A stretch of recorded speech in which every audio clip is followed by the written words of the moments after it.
몸에 생긴 병은 우리가 뭔가로 인해서 생겼잖아요. 생긴 것은 언젠가는 변화가 일어날 수 있다는 확신을 갖고 있어요. 단 두 가지 조건을 우리가 하는데, 몸을 살리는 음식들의 특징이 있을까요? 어떤 음식이 정말 몸을 살릴까요? 우리는 보통 음식을 고를 때 영양소가 풍부한지, 또 단백질이 얼마나 들어있는지, 비타민이 몇 밀리그램인지 이런 숫자에만 집중합니다. 특히 자연치유의학에서는요, 그보다 더 근본적인 질문을 드려요. 그 영양소가 살아있느냐입니다. 같은 탄수화물, 같은 단백질, 같은 비타민이라도 자연 그대로 살아있는 음식과 열을 가하고 익히고 막 가공되고 정제되어서 생명력을 잃은 죽은 음식인지에 따라서 그 몸의 반응이 완전히 달라진다는 거예요. 그럼 살아있는 음식이란 무엇일까요? 햇빛을 받고 자란 채소, 자연에서 발효된 장류나 김치, 껍질째 먹는 제철 과일, 불에 덜 익히고 덜 조리한 통곡물, 이런 음식 속에는 우리가 흔히 말하는 탄탄지, 즉 탄수화물, 단백질, 지방만 있는 게 아닙니다. 효소, 파이토케미칼, 미네랄, 비타민, 생체 활성물질 모두 살아있는 거죠. 세포가 정말로 필요로 하는 살아있는 에너지가 담겨 있다는 거예요. 이것이 바로 세포가 반응하는 진짜 좋은 음식입니다. 반대로 죽은 음식은 그럼 어떤 걸까요? 공장에서 만드는 인스턴트 식품, 고온에서 튀기고 볶은 조리식품들, 설탕과 정제유가 들어간 여러 가지 밀가루 음식들, 전자레인지로 데운, 냉동, 간편식들, 이런 음식들은 겉으로 보기에는 영양소가 들어있지만 그 구조와 생명력은 이미 파괴된 상태입니다. 몸은 이 둘을 절대로 똑같이 받아들이지 않습니다. 열에 의해서 효소는 파괴되고 가공 과정에서 균형은 무너지고 생명력은 사라집니다. 세포는 이런 음식을 그저 채워지는 칼로리 정도로는 받아들이지만은 회복의 자원으로는 쓰지 못합니다. 예를 들어 보면요, 같은 비타민 C라도 유기농 귤을 갓 까서 먹는 이런 것과 고온에서 추출한 비타민 C 알약을 삼키는 것은 이걸 세포는 똑같이 반응할까요? 몸이 받아들이는 이 방식도, 또 세포의 회복 반응도 완전히 다릅니다. 또 하나 예를 들면요, 같은 단백질이라고 해도 손수 이렇게 만드는 우리 콩비지와 마트 냉장고 속에 들어있는 가공한 소세지, 몸이 느끼는 반응은 이건 하늘과 땅 차이입니다. 세포는 결국 살아있는 것을 통해 살아가고 죽은 음식으로는 병을 키우는 재료가 될 뿐입니다. 자연치유의학에서는 항상 이렇게 묻습니다. 이 음식 생명력을 가지고 있는가? 햇빛을 제대로 받았는가? 자연의 시간 속에서 자랐는지, 기계가 아닌 자연이 익혔는지, 그 차이가 바로 세포의 생존과 죽음을 가르는 기준이 된다는 거예요. 따라서 같은 성분의 음식이라도 9가지 영양소가 균형 있게 살아있는지, 자연의 에너지가 깃든 음식인지, 최소한의 조리로 생명력이 유지되는지, 이것을 점검하는 것이 병을 이기고 회복하는 식사의 핵심 기준입니다. 어떻게 보면 뭘 먹느냐보다는 언제, 어떻게 먹느냐가 더 중요합니다. 예를 들어 같은 사과라고 해도 아침 공복에 먹으면 해독과 장 청소를 하는 재료이지만은 밤 10시에 야식으로 먹는 사과는 아마 속쓰림과 독소로 작용하는 이런 차이가 있다는 거예요. 이거 왜 그럴까요? 그 이유가 바로 우리 몸은 단순한 기계가 아니라는 겁니다. 24시간 생체 리듬을 갖고 있다는 거예요. 간은 밤 11시부터 새벽 3시까지 독소를 해독하고 혈액을 정화하는 역할을 하고 있죠. 위는 낮에만 활발하게 소화를 하는 거예요. 장은 새벽에서 오전 사이에 배출 기능이 최고조로 올라가면서 해독을 해나가는 겁니다. 이 리듬에 맞춰 먹으면 몸은 음식을 자연의 자원으로 받아들인다는 거예요. 하지만 이 시간표를 무시하고 아무 때나 먹으면 아무리 좋은 음식도 몸에는 부담이 되고 독이 될 수 있습니다. 그리고 결국은 공복의 시간은 회복의 시간입니다. 간은 해독하고 세포는 오토파지 현상으로 독소를 제거하고 면역은 균형 회복을 찾아가게 돼 있어요. 바로 이것이 멈춤의 시간에 대한 몸의 회복을 시작하는 겁니다. 지금 우리의 어떤 식사 습관을 한번 다 보세요. 아침은 대충 막 바쁘니까, 점심은 막 스트레스 받아갖고 막 빠르게, 저녁은 또 그러다 보니까 과식하게 돼요. 또 밤에 또 간식을 해요. 야식하죠. 그때 또 막 영양제들 막 챙겨 먹기도 합니다. 이건 단순한 식사 문제가 아닙니다. 회복의 어떤 시간표를 무시하면서 우리가 사는 것이죠. 결국 우리는 지치게 되고 간은 해독할 틈이 없어요. 장은 쉴 수 없는 그런 시간을 우리가 보내고 있는 거죠. 결국 그래서 속쓰림이 나오고 변비가 오고 뭐 역류성 식도염이 나오고 뭐 지방간, 당뇨, 비만 같은 성인병이 창궐하게 되고 그리고 결국 암에 걸릴 수 있는 환경까지 만들어가는 거예요. 결국 병이 낫지 않는 이유는 결핍이 아니라 과잉 때문입니다. 우리 몸의 장기들도 이 출근 시간과 휴식 시간이 다 있어요. 근데 우리는 언제 먹고 있나요? 바로 간이 해독해야 할 밤 시간에 막 고기 먹고 장이 쉬어야 할 시간에도 아침 일찍 일어나부터 막 밥도 막 충분히 먹고 우리가 피곤한 시간에 또 과식을 하죠. 그래서 지금 우리에게 진짜 필요한 것은 더 좋은 음식이 아니라 제대로 한번 비우는 시간입니다. 물론 좋은 음식도 중요합니다. 하지만 좋은 음식만으로는 병이 낫지는 않습니다. 왜냐하면 우리 몸은 쉬지 않고 일하는 장기에게 멈추고 회복하라고 하는 이런 시간을 주지 않기 때문이에요. 자연치유 의학의 어떻게 보면 핵심은 딱 이거예요. 채우는 것보다는 비우는 지혜를 키워라. 먹는 것보다는 멈추는 용기를 가져라 라고 하는 거죠. 이제 우리는 무엇을 먹느냐가 아니라 언제 어떻게 먹느냐를 먼저 물어야 할 이런 시대에 우리가 살고 있는 거예요. 오늘 하루는 무엇을 더 먹을까 보다 오늘은 언제쯤 멈추고 비워야 할까를 한번 떠올려 보세요. 이 질문 하나가 여러분 몸의 리듬을 바꾸고 세포를 살리는 시작이 될 수 있습니다. 병이 낫는 기본 원리는 무엇인가요? 몸에 생긴 병은 우리가 뭔가로 인해서 생겼잖아요. 생긴 것은 언젠가는 변화가 일어날 수 있다는 확신을 갖고 있어요. 단 두 가지 조건을 우리가 하는데 하나는 내가 그렇게 살아야 돼요.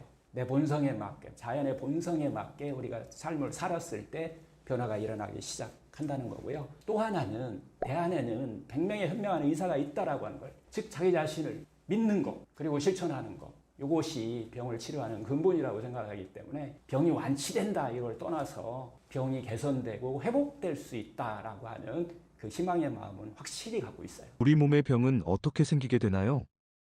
제가 이제 진료를 하면서요, 종종 이런 말을 많이 들어요. 어제까지는 멀쩡했는데요, 갑자기 배가 아팠고 또 어느 날 갑자기 암 진단 받았어요. 정말 안타까운 순간이죠.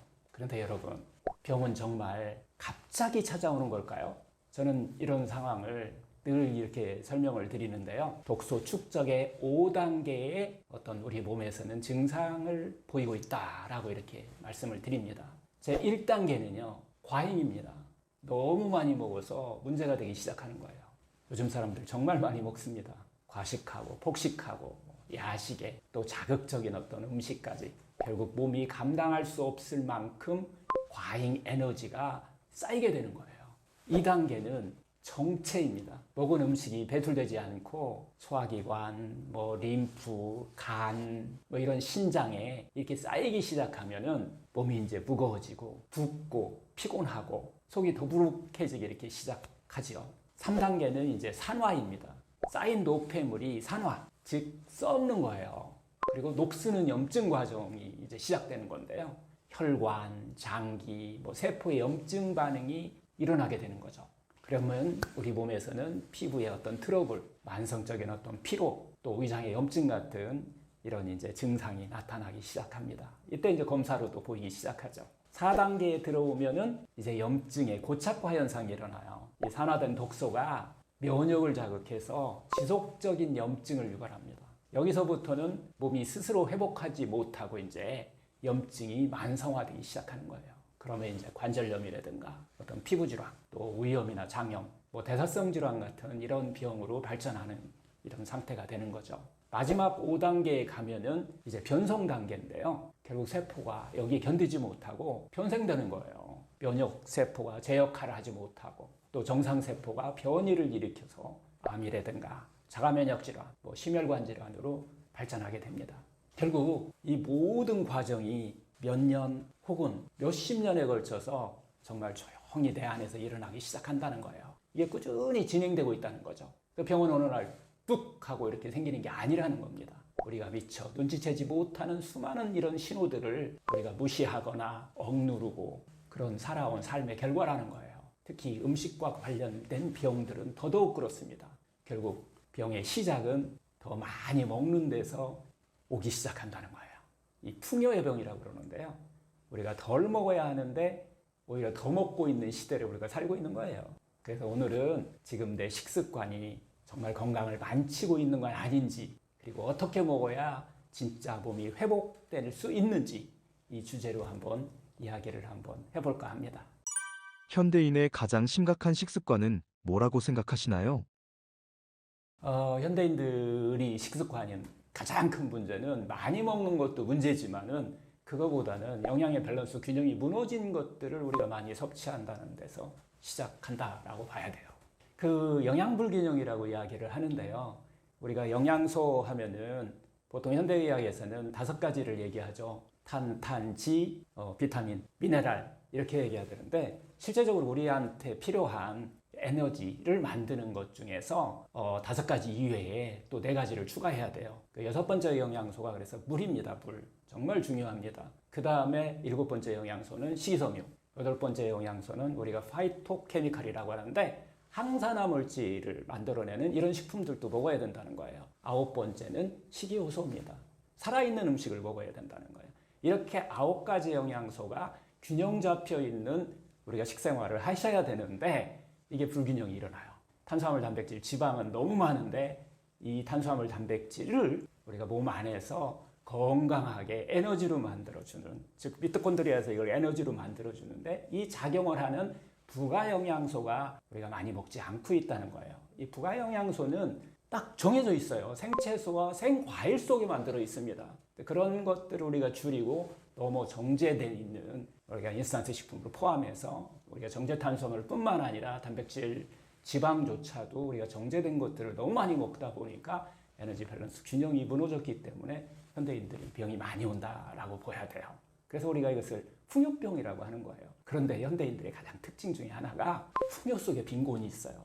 풍요롭기는 한데 영양소의 밸런스가 무너지는 빈곤병이 같이 온다는 거예요. 대표적인 병들이 우리가 풍요병은 암이라든가 고혈압, 당뇨 다 풍요병이죠. 근데 빈곤병의 대표는 바로 결핵이에요. 근데 우리나라에 결핵이 되게 많아졌다는 거예요. 선진국에 결핵이 많아졌다는 거예요. 이거 빈곤병의 과거에 많았던 병인데 이런 현상들은 바로 풍요 속의 빈곤 때문에 그렇다는 거예요. 영양소 밸런스 균형이 나타나서 풍요와 풍요병과 빈곤병을 우리가 같이 하는 시대에 이제 접어들어 버렸다는 겁니다.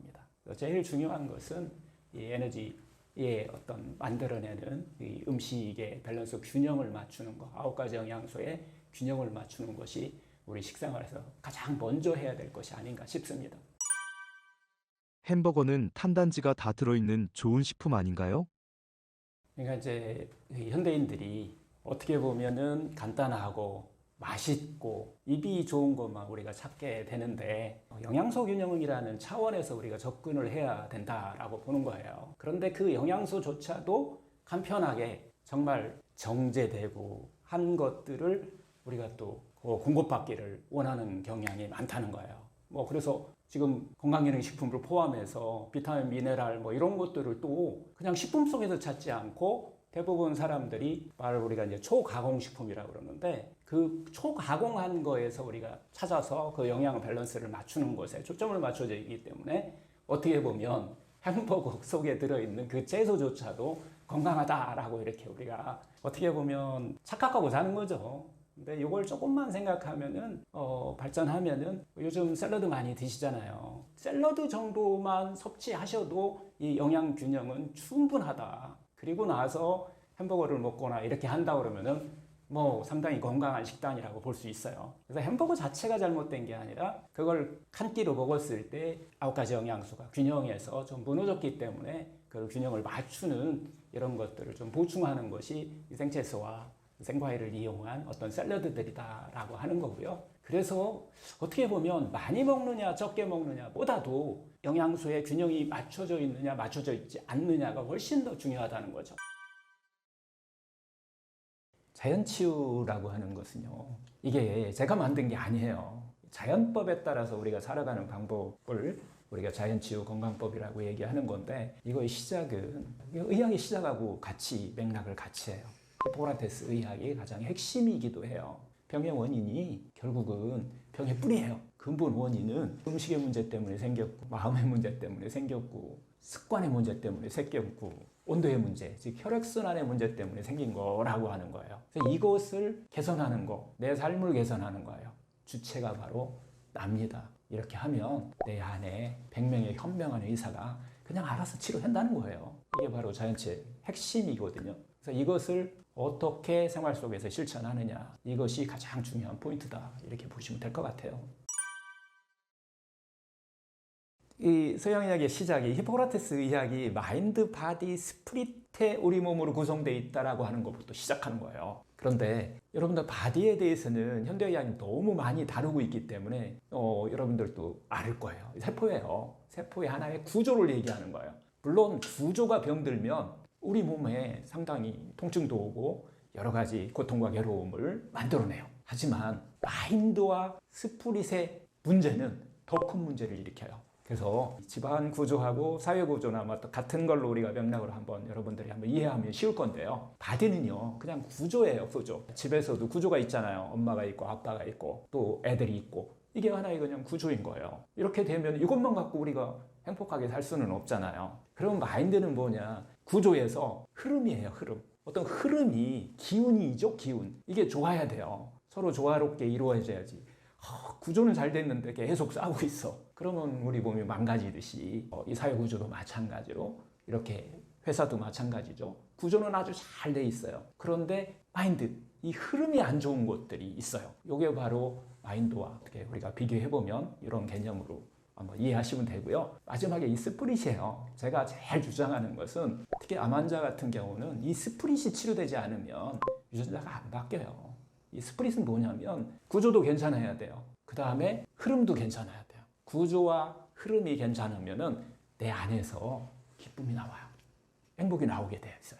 그 기쁨과 행복이 쌓여서 신명난 삶을 살 수 있는 거예요. 이 신명나게 사는 거, 이게 바로 스프릿이에요. 그래서 계속 제가 이 심리 쪽으로 얘기할 때, 마음 쪽으로 얘기할 때 그런 얘기를 하는 거예요. 여러분들 바깥에서 너무 신명나는 것 찾으려고 하는 것도 괜찮지만은 내적에서 흘러나오는 기쁨과 행복이 계속 안에서 흘러나와서 신명난 삶을 살 수 있는 그런 힘을 가지고서 그냥 사시면 병 그냥 치료된다는 거예요. 이 신명난 삶을 살게 되면은 병은 자동적으로 자연적으로 치유된다라고 하는 게 이 자연법의 가장 자연치유 건강법의 가장 핵심이기도 한 것이죠. 세포가 문제가 있다는 것은 현대의학이 진단하면 금방 나와요. 검사하면 다 나오잖아요. 검사를 통해서 우리가 어떻게 보면 유전자 검사, 여러 가지 검사를 하잖아요. 거기에서 돌연변이가 일어났다, 어떤 문제가 생겼다라고 하면은 혈액 검사로도 볼 수 있고 여러 가지 유전자 검사로도 볼 수 있는 것이 구조의 문제이기도 하고요. 마인드의 문제는 눈에 보이지 않기 때문에 사실 상당히 오랫동안 의료로부터 좀 배제됐었어요. 1700년 동안 의학적으로 다루는 게 조금 어려워했다는 거예요. 1700년에 이르러서 비로소 그때부터 문헌에도 나타나게 되고 4가지 원인을 얘기를 해요. 1700년부터 2000년까지 한 300년, 400년에 걸쳐서 밝혀낸 내용이에요. 이것을 이제 종양심리학이라고 얘기를 하거든요. 그래서 그 학문에서 밝혀낸 건데 첫 번째 원인 중에 하나가 마음이 망가지는 원인이에요. 우리가 그런 삶을 살았다는 건데 첫 번째, 늘 거칠애를 하는 그런 경향으로 우리가 살았다는 거예요. 두 번째, 자기를 늘 변호하려고 하는 그런 경향을 가지고서 우리가 삶을 산다는 거예요. 세 번째, 부정적인 감정에 쉽게 빠진 거예요. 불안이라든가 분노라든가 이런 감정에 쉽게 빠지는 그런 삶을 우리가 살고 있다는 거예요. 네 번째, 이렇게 우리가 긴장된 삶을 살고 있으면서도 자기 스스로 릴렉스할 수 있는 능력이 부족해졌다는 거예요. 이걸 우리가 분출구를 상실했다 이렇게 이야기를 하는데요. 이렇게 이런 자기 자신한테 우리가 상냥하게 살아야 되는데 자기 자신한테 상냥하게 사는 게 아니라 타인에게 상냥하는 방법으로 우리가 교육받고 또 그런 삶을 살았다는 거예요. 이게 바로 마음의 문제를 유발하는 원인이 됐다라고 하는 것이 종양심리학에서 이야기하는 이게 암의 원인이 됐다고 얘기하는 거예요. 이런 기전을 가지고서 그러면 신명난 삶을 못 산 거예요. 그래서 다시 치료 기전은 반대예요. 자기한테 상냥하게 삶의 궁극적인 목적이 본성이 행복이다. 우리의 삶은 행복하기 위해서 우리가 사는 거잖아요. 그럼 우리는 행복하게 살면 돼요. 이게 바로 치료의 기전이에요. 마음 치유의 기전. 이렇게 살다 보니까 세상이 다 신명나게 돼 있어요. 신명나게 살게 되면은 아예 유전자까지 바뀌어버리더라는 거예요. 이걸 본 거예요. 이 학문이 종양심리학이고요. 후성유전학이에요. 이런 학문적인 뒷받침이 돼가지고서 이게 제가 하는 이야기지만은 유럽의 병원에서 일반적으로 사용하는 방법이에요. 치료법이에요. 종양심리학, 현대의학적인 표준의료 치료 이런 치료가 같이 어우러져서 치료하고 있다는 거예요. 일본도 그렇고 미국도 그렇고 병원에서 하는 방법이에요. 이 치료하는 기전이. 원인은 좀 전에 얘기했듯이 자기도 모르게 생로병, 이 병을 만드는 그런 생활 습관 속에서 우리가 살고 있더라. 이게 기전이고요. 치료 기전은 기쁘고 행복하게 살면은 사라지더라 라고 하는 것이 이게 반복적으로 우리가 기쁘고 행복하게 사는 방법을 갖고 살았더니 암 환자들이 반복적으로 좋아지는 현상이 나타난 거예요. 그래서 이게 의학으로 된 거예요. 원인과 해결 방법이 의학적으로 증명이 되고 이게 이제 자연치유 건강법이라고 하는 또 다른 학문이 이제 시작된다 이렇게 보시면 될 것 같아요. 이거에 대한 연구가 상당히 많이 일어나요. 의료적으로 많이 연구가 일어나는데요. 1900년대 초일 거예요. 마티세크라고 하는 분이 이 암 환자를 대상으로 해서 연구한 재밌는 연구가 하나 있어요. 현대의학만 치료한 사람, 말기암, 유방암 말기암을 가진 사람을 100명을 실험을 해요. 연구를 하는데 그 연구에서 말기암을 가진 사람이에요. 표준 생명 평균 기준이 12개월이에요. 그래서 이분들을 대상으로 해갖고서 현대의학만, 즉 표준의학만 치료하신 분들, 그 다음에 이렇게 나름대로의 자연치유 건강법이라는 이런 방법을 하신 분들의 어떤 평균 수명에 어떤 변화가 일어나는지를 확인했어요. 그리고 또 아무것도 안 하신 분들, 이런 분들에 대한 연구가 이루어지는데요. 첫 번째로 아무것도 안 하신 분들은 정말 12개월에서 평균이 안쪽이에요. 12개월 안에 고통과 괴로움을 호소하면서 돌아가시더라라고 하는 것이었고요. 그 다음에 이제 현대의학적인 항암 방사선 수술로 정말 병원에 그냥 올인해서 치료하신 분들이 있어요. 그런 분들은 평균 수명이 한 2, 3개월이 드러나요. 15개월 정도까지 드러난다라고 하는 이런 연구 결과를 내게 되고요. 그 다음에 대신 이랬을 때는 삶의 질은 많이 떨어집니다. 병원 안에서 투병을 해야 돼요. 세 번째는 나 이거 싫어. 아무것도 나 싫어. 대신 나는 자연치유만 할 거야. 마음으로 하는 그 당시 사용했던 방법이 인지행동이라든가 이미지요법이라든가 이런 요법들, 그 다음에 명상이라든가 이런 것을 사용해서 하신 분들이 18개월까지 삶이 늘어나요. 집중적으로 하신 분들이. 그러면서 삶의 질은 많이 올라갑니다. 하지만 현대의학적인 표준의료와 항암방사선 수술과 뒤에 이야기한 어떤 이런 건강법들을 자기 스스로 이런 개선하는 자연치유 건강법들을 사용하신 분은 22개월까지 올라가요.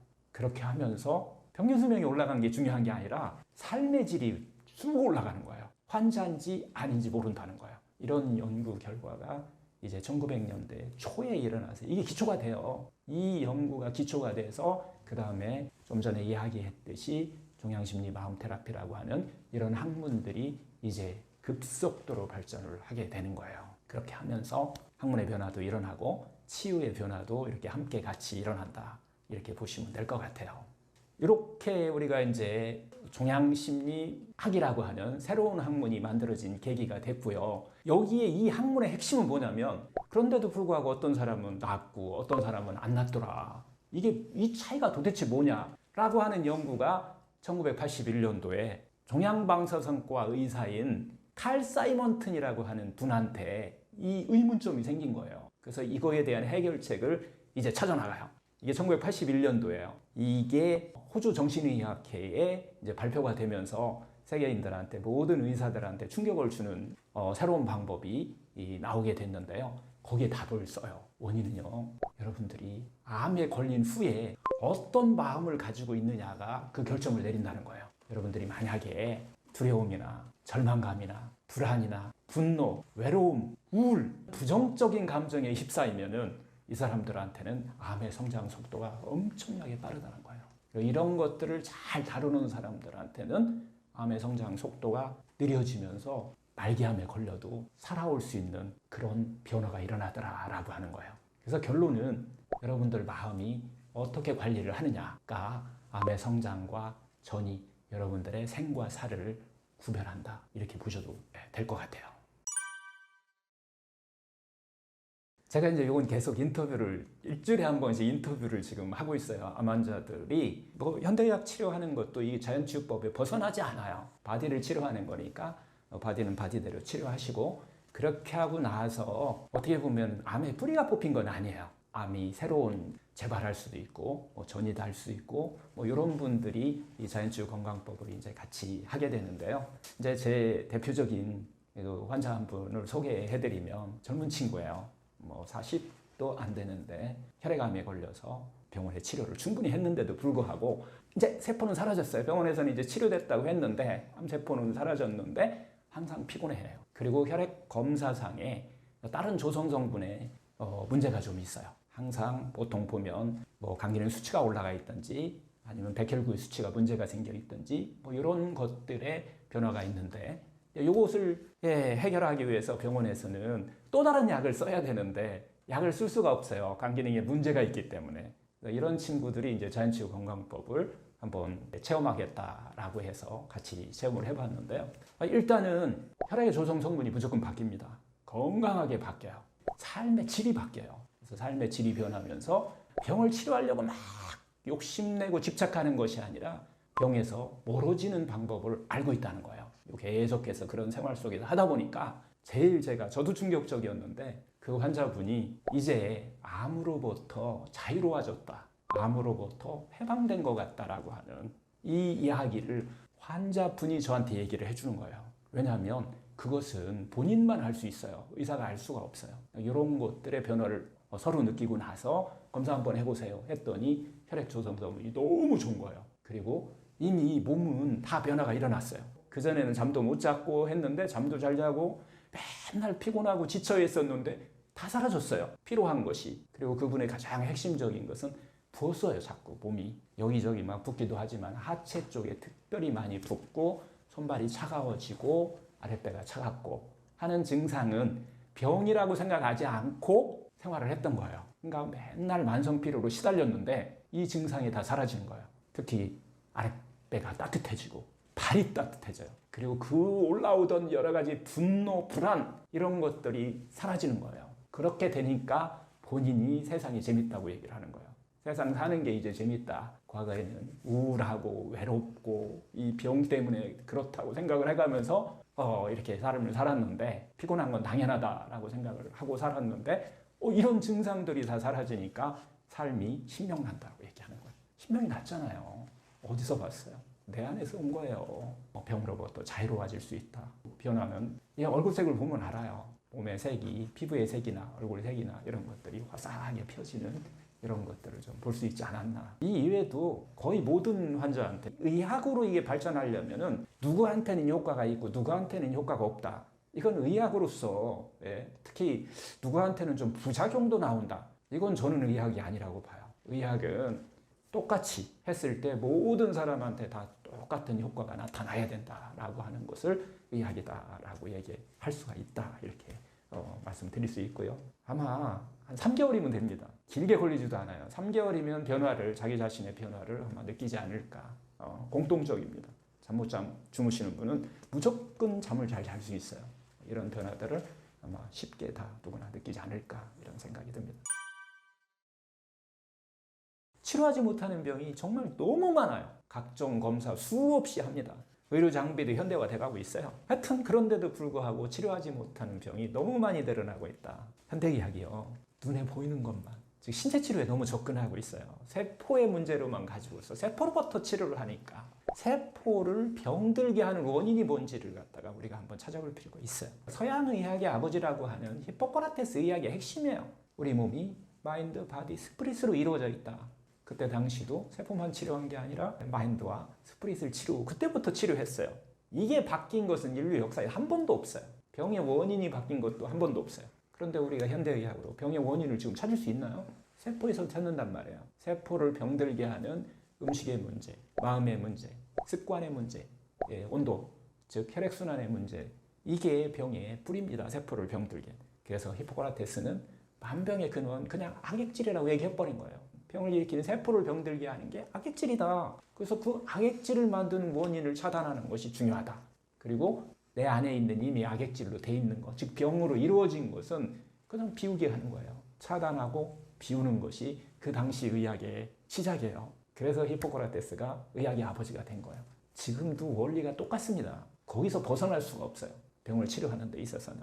이렇게 해서 우리가 하나의 병에는 뿌리가 있고 줄기가 있고 잎사귀가 있다. 이렇게 구성되어 있다라고 이해를 하시면 돼요. 그것을 같이 해결해야만이 의학이 계속 발달해도 병의 뿌리, 근본을 갖다가 치료할 수 있다라고 하는 개념인데요. 그런데 지금 의학을 우리가 한번 보자고요. 뭐 서양의학이다, 동양의학에다가 뭐 이걸 떠나서 눈에 보이는 것만 치료하는데 너무 급급하고 있어요. 뿌리에 대해서는 별로 근본 원인에 대해서는 그렇게 심한 수고를 하지 않아요. 이제 와서 통합의학이다, 뭐 현대의학이 새로운 변화를 주면서 변화하고 있어요. 하지만은 지금까지 의학은 그렇게까지는 조금 부족했다. 이렇게 우리가 이해하시면 될 것 같고요. 하여튼 이것이 바로 의학이 발달하면 발달할수록, 현미경이 발달하면 발달할수록, 과학적으로 눈으로 보는 이 물리학이 발달하면 발달할수록 세포에만 집중하게 된 원인이 됐고 병을 치료하지 못하는 원인이 됐다라고 이렇게 보시면 될 것 같아요. 다시 한번 정리하지만은 병을 일으키는 물질이 우리 안에 뭐 탁한 혈액이라고도 하고 뭐 악액질이라고도 표현하는 것이 이 네 가지 문제에서 문제가 왔다라고 하는 것은 다시 한번 또 말씀드리지만 이건 인류 역사 생긴 이후로 자연의학을 떠나서 현대의학, 동양의학을 떠나서 똑같이 공통점으로 이건 이야기했던 거예요. 음식의 문제, 마음의 문제, 습관의 문제, 여러분들 혈액순환, 온도의 문제 이런 원인이 가장 근본적인 문제다라고 하는 것이죠. 그래서 히포크라테스는 음식으로 치료하지 못하는 병은 약으로도 치료하지 못한다라고 하는 이야기와 내가 먹은 음식이 바로 나다라는 그런 표현을 한 거예요. 근데 여러분들 그걸 머릿속으로는 이해하시지만은 그걸 여러분들 실천하시나요? 병을 치료한다 그러면서 그걸 염두에 두고 여러분들이 실천하실 때만 변화가 일어나고 병의 뿌리를 뽑을 수 있다라고 이렇게 표현하시면 될 것 같아요. 현대의학이 나쁜 게 아니에요. 잘못된 게 아니에요. 약이 여러분들 잘못된 게 아니라는 거예요. 하나의 어떤 문화의 흐름에 따라서 역사의 흐름에 따라서 바디를 치료하는 가장 중요한 역할을 하고 있어요. 이용하셔야죠. 충분히 이용하시고 여러분이 할 수 있는 것들을 하셔야 된다는 거예요. 여러분 생활 습관의 변화를 가지셔야 된다는 거예요. 특히 이제 물질 문명이 발달하면서 이 병이 옛날에는 못 먹어서 오는 빈곤병이었어요. 근데 요즘은 못 먹어서 오는 병은 정말 아프리카 쪽의 일부 국가에서 일어나는 현상이지만 대한민국에서는 사라졌어요. 그래서 풍요병으로 다 바뀌어요. 음식의 문제, 마음의 문제, 습관의 문제, 온도의 문제로 인해서 결국은 병이 생기는데 지금은 병이 이게 변화가 온 거예요. 빈곤병에서 풍요병으로 변화가 왔다는 거예요. 너무 많아요. 풍요병으로 생긴 병들이. 이 풍요병을 해결하셔야만 이 병이 치료된다는 거예요. 죽을 때까지 그걸 약만 먹고 치료하려고 하시니까 수명은 연장된 거 확실해요. 수명도 연장하고 하지만은 건강하지 못한 노후를 만든 것도 여러분 확실하지 않나요? 저만 그렇게 보이나요? 우리 제약회사의 목표가 있어요. 과학이 발달로 제약업이 이제 발달하게 되는데요. 그들의 본성, 목적이 뭘까요? 많이 먹이는 거예요. 오랫동안 많이 먹여야 돼요. 그래야 발달해요. 다국적 제약회사의 본성은 약을 많이 먹인다. 죽을 때까지 먹는 거다. 예를 들어서 고혈압, 당뇨약. 여러분들 죽을 때까지 드셔야 되지 않나요? 다시 조금만 우리가 좀 확장해서 생각해 보면 음식으로 병이 왔는데 음식으로 병을 치료하셔야 돼. 음식을 바꾸셔야 되지. 왜 그걸 약을 부세요? 그것도 약을 먹어. 마음 스트레스 문제, 삶의 긴장으로 인해서 문제로서 병이 생겼어요. 근데 그것도 약을 먹어. 삶을 안 바꾸고. 잘못된 습관의 문제로 병이 왔어. 습관을 안 바꾸고 약을 먹어. 또 온도, 손발이 차갑고 막 아랫배가 차갑고 막 호소는 하시는데 그것으로 인해서 혈액순환이 안 돼서 여러 가지 다양한 염증성 질병이 온단 말이에요. 그럼 그걸 해결해야 되지. 여러분들 왜 염증성 문제를 해결하는 약을 죽을 때까지 드시냐는 거죠. 이런 문제들이 결국은 의학이 발달해도 치료하지 못하는 이런 원인이 됐다는 거예요. 다시 한번 정리하지만 응급 상황인 경우는 바디 치료하는데 세포를 치료하는데 약이 정말 중요합니다.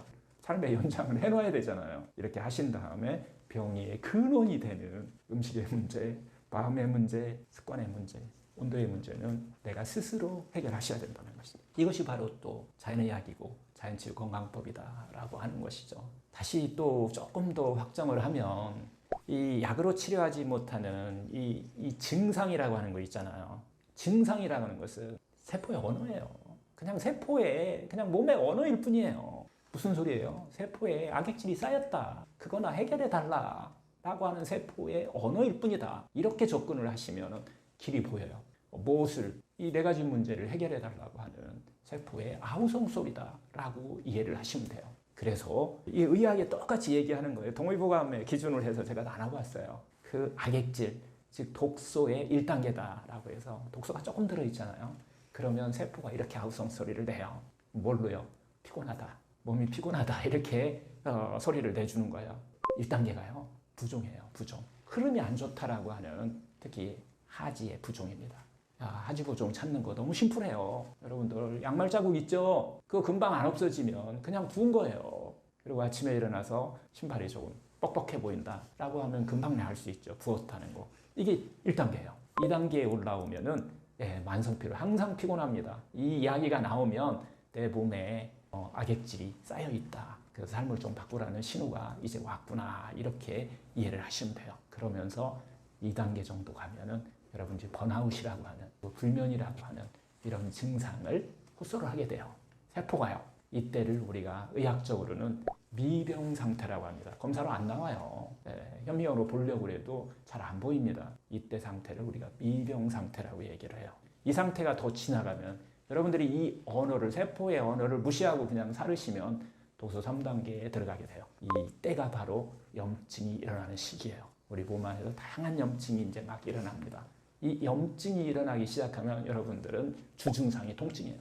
여러 가지 통증이 나타났다라고 하시면은 내 몸에 독소 3단계, 악액질이 한 3단계까지 이렇게 진행돼 있구나. 이렇게 이해하시면은 치료의 길이 확실하게 열린다는 거예요. 이렇게 되면은 통증뿐만 아니라 이제 대사성 질병이라든가 성인병이라고 하는 것들이 나타나기 시작하는 게 독소 3단계다. 이렇게 구별을 하는 거예요. 4단계에 들어가면요. 만성염증 상태가 와요. 여러분들이 알고 있는 퇴행성 관절염, 류마티스 관절염, 이제 병원에서 치료 못하는 단계로 완전히 넘어가 버립니다. 섬유근육통, 이거 못해요. 전 세계 어디 의학계를 다 뒤져봐도 현대의학이 이걸 치료했다는 것이 많지가 않아요. 뒤져봤어요, 정말. 홈페이지 다 들어가서. 이런 섬유근육통 같은 경우.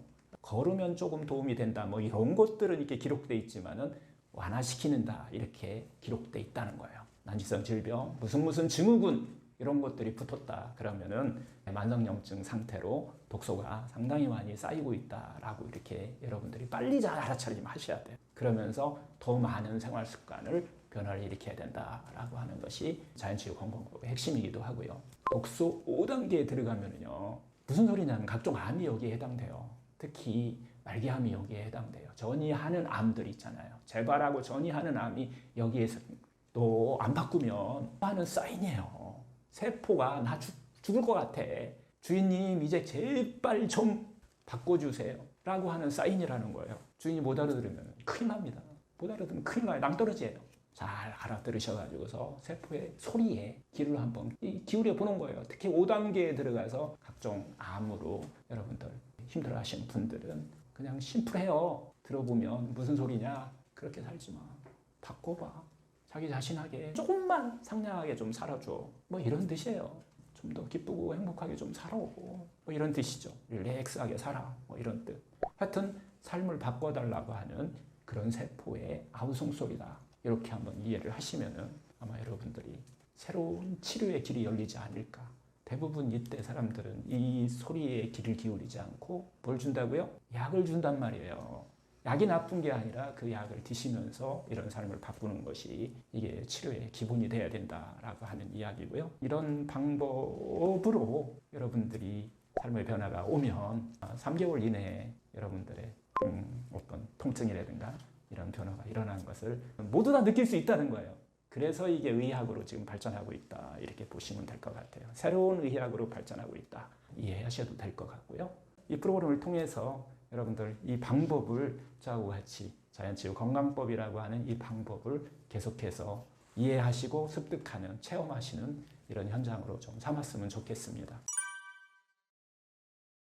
우리가 이제 병을 만드는 것을 독이라고 그랬잖아요. 독소다 이렇게 표현했어요. 근데 이게 이제 그 히포크라테스가 이야기한 만병의 근원은 악액질이다라고 하는 거하고 이게 맥락을 같이 해요. 지금 우리가 독소라라고 표현하는 거하고 하여튼 히포크라테스는 만병의 근원은 악액질이다라고 하고 악액질을 네 가지 형태로 분류를 해요. 네 가지 형태로 우리 몸 안에 존재한다라고 해서 여기서 이제 사체질론이 나와요. 그 혈액과 점액과 황당직, 흑당직 이렇게 표현해서 요거의 존재에 의해서 우리 병이 달라진다라고 하는 것으로 이렇게 의학의 이론을 펴기 시작하죠. 결국은 이 악액질 때문에 세포가 병들기 시작한다라고 하는 것으로 시작하는 거예요. 이 악액질을 요즘 말로 얘기하면 독소가 된 거예요. 이게 시대에 따라서 이게 좀 다르게 불러요. 동서양이. 동양의학에서는 이것을 과거에는 담음이라고 그랬어요. 몸 안에 뭔가 흘러다니는데 병을 일으키는 물질이 흘러다니는데 이게 담음이다라는 표현을 쓰기도 했고요. 또 어혈이다 이렇게 표현하기도 했어요. 나쁜 탁한 혈액이 우리 몸 안에 흘러다니면서 병을 유발한다라는 것을 이렇게 표현을 했는데요. 하여튼 서양의학에서 상당히 오랜 기간 악액질이라는 말로 표현하다가 근래에 와서 동서양이 똑같아요. 다 그냥 독소다 이렇게 표현하는 것을 의학적인 용어를 이렇게 사용하기도 하는데요. 병의 근본적인 근원은 바로 이 악액질, 독소라고 하는 것은 인류 역사가 생긴 이후로 바뀐 적이 없어요. 그래서 다시 한번 또 정리하면은 첫 번째가 음식 때문에 이 독소가 생기는 것을 의학에서는 음식상 이렇게 표현한 거예요. 이건 동의보감에 그대로 그렇게 표현되어 있어요. 음식 때문에 생긴 병은 음식상, 마음 때문에 생긴 병은 칠정상, 습관 때문에 생긴 병, 너무 과로하는 습관 때문에 생긴 병은 노곤상, 마지막에 네 번째 온도 때문에 생긴 병은 기혈순환 장애, 이렇게 딱 표현이 돼 있다는 거잖아요. 특히 암 환자 같은 경우는 체온 1도 때문에 죽고 살고 한다고 하잖아요. 이런 원리에 의해서 기틀이 세워진 거예요. 의학의 기틀이 세워졌다라고 해도 과언이 아닐 것 같아요. 세포를 병들게 하는 어떤 근본 원인이 독소다, 악액질이다 라고 하는 건데요. 다시 한번 또 정리하지만 그 악액질을 만드는 것이 근본적인 병의 원인이라는 거예요. 우리의 생활 습관이죠. 음식의 문제, 마음의 문제, 습관의 문제, 온도의 문제, 즉 혈액순환의 문제 이런 것들을 기본적으로 우리가 다루는 거, 이게 바로 병을 일으키는 어떤 근본적인 문제이고 그거에 의해서 생성된 것이 독이다, 독소다 라고 해서 병을 만드는 근원이 이 독소가 된 거예요. 우리가 이제 지금까지 쭉 만병의 근원은 악액질, 즉 독소이다라는 이야기를 계속해서 반복적으로 이야기를 하는데요. 하여튼 이게 음식으로 만들어졌건 마음으로 만들어졌건 습관으로 만들어졌건 아니면 혈액순환이 안 돼서 온도의 문제에 의해서 만들어졌건 간에 세포에 병을 만드는 그 독소는 우리 몸 안에서 네 가지 형태로 존재합니다. 그 첫 번째가 물에 녹아서 들어있는 것이 있어요. 이것을 갖다가 수용성 독소라고 얘기해요. 가장 많이 문제를 일으키는 것이겠죠. 히포크라테스가 사체액설을 주장한 거하고 맥락을 좀 같이 한다고 보시면 될 것 같아요. 하여튼 물에 녹는 수용성 독소가 있다. 두 번째는 기름에 녹아 있어요. 지용성 독소예요. 지방이 우리 세포를 상당한 부분에서 세포막을 구성하는데 지방이 사용돼 있잖아요. 그래서 세포막이나 혈관벽이나 뭐 아랫배 있잖아요. 이런 곳에 축적되는 이런 독소를 지용성 독소다 이렇게 표현할 수 있고요. 세 번째는 세포 호흡을 통해서 발생되는 기화성 독소예요. 우리가 활성산소다라고 표현하기도 하고요. 이것은 전신에 다 흘러다녀요. 그런 문제를 또 네 가지 형태 중 하나고요. 그 다음에 네 번째는 우리가 아시다시피 어떤 중금속 독소인데요. 어떤 수은이라든가 나비라든가 이런 중금속 독소로 우리 몸에 존재하는 경우가 있어요. 이 중금속 독소는 몸 안에 어느 정도 들어와 있으면은 가장 큰 문제가 제일 먼저 나타나는 게 피로예요. 피로 증상이 다 그 뒤로 뭐 여러 가지 이제 뭐 독소 5단계까지 다 나타날 수 있는 병이 오겠지만은 처음에는 피로를 나타나게 되는데 세포막의 그 효소의 자리에 효소 대신 세포막에 그 중금속 독소가 딱 달라 있어서 에너지 만드는 어떻게 보면 미토콘드리아의 기능을 갖다가 장애시키는 이런 기능이기 때문에 피로부터 시작해서 다양한 병을 만든다. 하여튼 이렇게 네 가지 형태로 존재하면서 세포를 괴롭힌다. 그래서 병을 만든다. 이렇게 보시면 될 것 같아요. 그래서 우리가 다시 한번 정리하면은 독소의 위치에 따라서 네 가지 형태에 어디에 있느냐에 따라서 머리에 있으면 뇌종양증풍 치매가 되는 거고, 간에 있으면 간암, 간염 뭐 이런 것들이 되는 거고, 유방에 있으면 유방암, 또 작은 경부에 있으면 작은 경부암 뭐 이런 식으로 질병이 만들어진다라고 보는 거죠. 이렇게 해서 다시 한번 독소의 그 양에 따라서 분류해 보면 1단계에서 5단계까지다. 이것은 이 기준은 제가 만든 것이 아니고 의학적인 어떤 동양의학에서 특히 동의보감에서 제가 이것을 기준을 두어가지고서 한번 만들어 본 건데요. 독소 1단계, 독소의 형태는 이 4가지 형태로 있고 그것의 양에 따라서 1단계로 나타나는 증상이 부종하고 어떤 피로감 같은 거다. 좀 과로하면 붓는다. 뭐 이런 것들은 순환이 안 되는 거예요. 그때부터 병이 시작된다라고 하시면 될 것 같아요. 독소 2단계로 넘어가면은 수족냉증, 손발이 차가워지고 아랫배가 차가워지고 그러면서 만성 피로가 나타나는 이런 증상. 그러면은 상당히 피곤하겠죠. 그러면서 번아웃 증상이 나타나고 불면이 나타나고 이런 것들을 우리가 2단계 정도의 문제다라고 보는데, 여기까지 미병이라고 그랬잖아요. 독소가 우리 몸에 쌓인다고 해서 바로 병이 오는 게 아니라 이런 단계를 거치면서 질병이 오더라라고 하는 것을 이렇게 볼 수가 있어요. 한 몇 년 전에 우리나라에 정말 그걸 보고서 이제 새로운 의학이 탄생하고 있구나라는 것을 제가 한번 느낀 적이 있는데, 여러분들 아세요? 혹시 국가 미병센터가 있어요. 미병의료센터인가요? 지금도 존재하는지는 모르겠어요. 활동을 하는지는 모르겠지만은 몇 년 전에 그렇게 해서 이 미병 상태, 만성 피로라든가 이 번아웃, 불면 같은 걸 다루는 이런 의료기관이 이렇게 만들어진다라고 하는 것을 뉴스에서도 보고 실제적으로 제가 이렇게 직접 한번 경험도 해보고 한 적이 있었는데요. 하여튼 요까지가 우리가 1단계, 2단계를 다루는 것은 의료 이전에 여러분들이 예방의학 차원이나 아니면 여러분 스스로 건강을 지키는 이런 차원으로 접근을 하셔야 된다는 거예요. 검사는 안 나오니까요. 독소 3단계로 들어가면서 이제 혈액검사나 어떤 검사로 나타나기 시작하는 증상들이 나타난다. 이것을 갖다가 각종 염증성 질환이 나타나요. 통증이라든가 통증이 시작돼요. 그리고 근육통이라든가 뭐 섬유에 나타나는 섬유근육통이라든가 이런 것들이 오기 시작하고요. 독소 4단계로 넘어가면은 이제 염증이 오래돼 가지고서 만점염증, 우리가 이것을 뭐 대사성 질환이라든가 뭐 이런 걸로 우리가 표현하기도 하고요. 퇴행성 증상으로 보면 류마티스 관절염이라든가 뭐 섬유근육통이라든가 이런 병으로 유발하는 요인이 되기도 하죠. 독소 5단계에 가서야 각종 암, 유전자까지 독소를 먹어버린 거예요. 그래서 유전자가 변이가 온 거죠. 이런 변화가 일어나는 것을 독소의 형태, 4가지 형태뿐만 아니라 우리 몸 안에서 어떤 변화가 일어나는지 양에 따라서 우리가 좀 볼 수가 있고요. 다시 조금 정리해보면 음식의 문제, 마음의 문제, 습관의 문제, 온도의 문제로 만들어진 이 독소는 몸속에 4가지 형태로 존재한다라는 것이죠. 그리고 독소의 위치에 따라서 양에 따라서 병이 나타나게 된다는 거예요. 이렇게 세포를 병들게 하는 4가지 형태가 있다고 하면은 우리 몸에는 또 스스로 이렇게 빠져나가는 그런 시스템도 갖추고 있어요. 내 안에 100명의 현명한 의사가 있다라고 하는 이런 격언이 독소 스스로 빠져나가게 하는 5가지 길이 있어요. 첫 번째, 수용성 독소는 소변을 통해서 빠져나가요. 그래서 물 많이 드셔야 돼요. 물을 많이 드셔야 건강에 좋다라고 하는 것은 독소의 이런 배출하고도 관계되어 있다라고 보시면 될 것 같아요. 2번째, 지용성 독소는 대변을 통해서 주로 빠져나가요.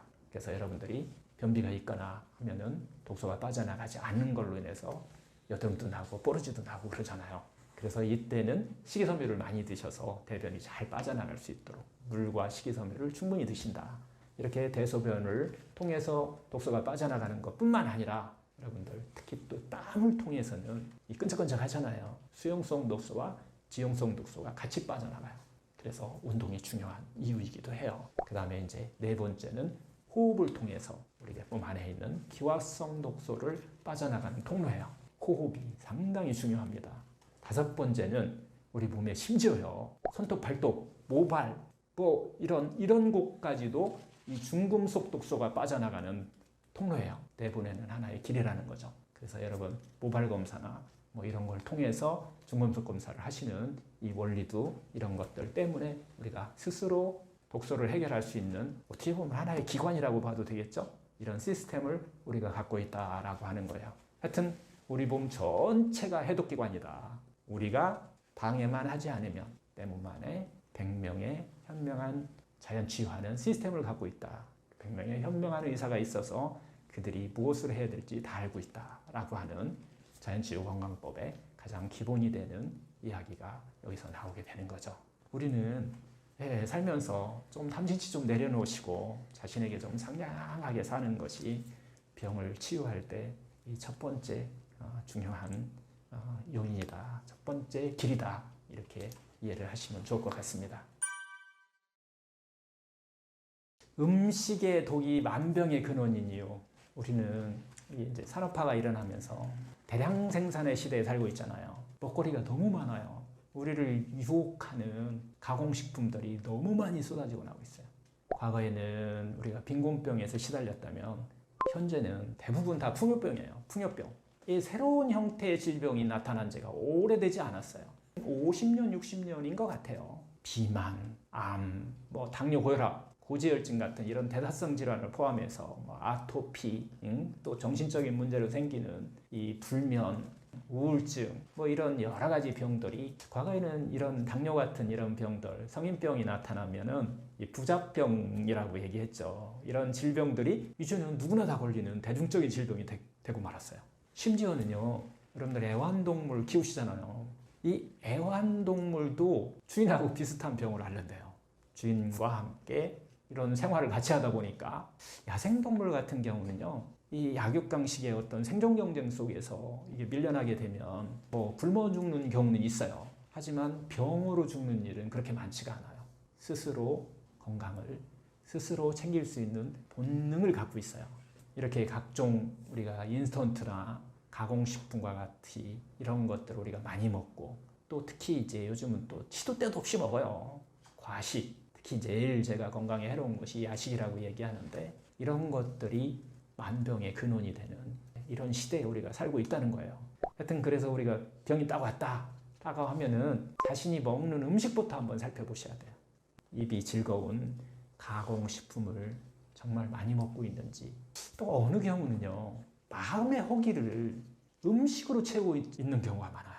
세포가 배고파서 먹는 게 아니라 마음의 허기가 들으니까 그것을 갖다가 음식으로 보충을 하는 이런 삶을 살고 있기 때문에 음식이 만병의 근원이 되지 않나 이런 생각도 해보고요. 하여튼 건강한 삶을 위하신다면 자신의 음식, 자신의 먹는 음식을 갖다가 본인이 잘 관리를 하셔야 된다라고 하는 거예요.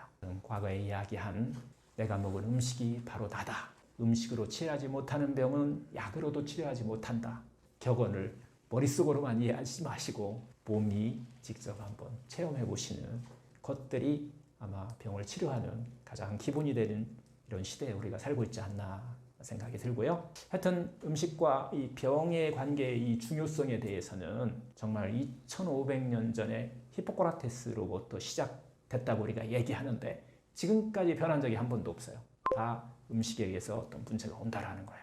문화하고 연결이 돼 있어요. 히포크라테스 시대에도 이때 전쟁이 많은 시대예요.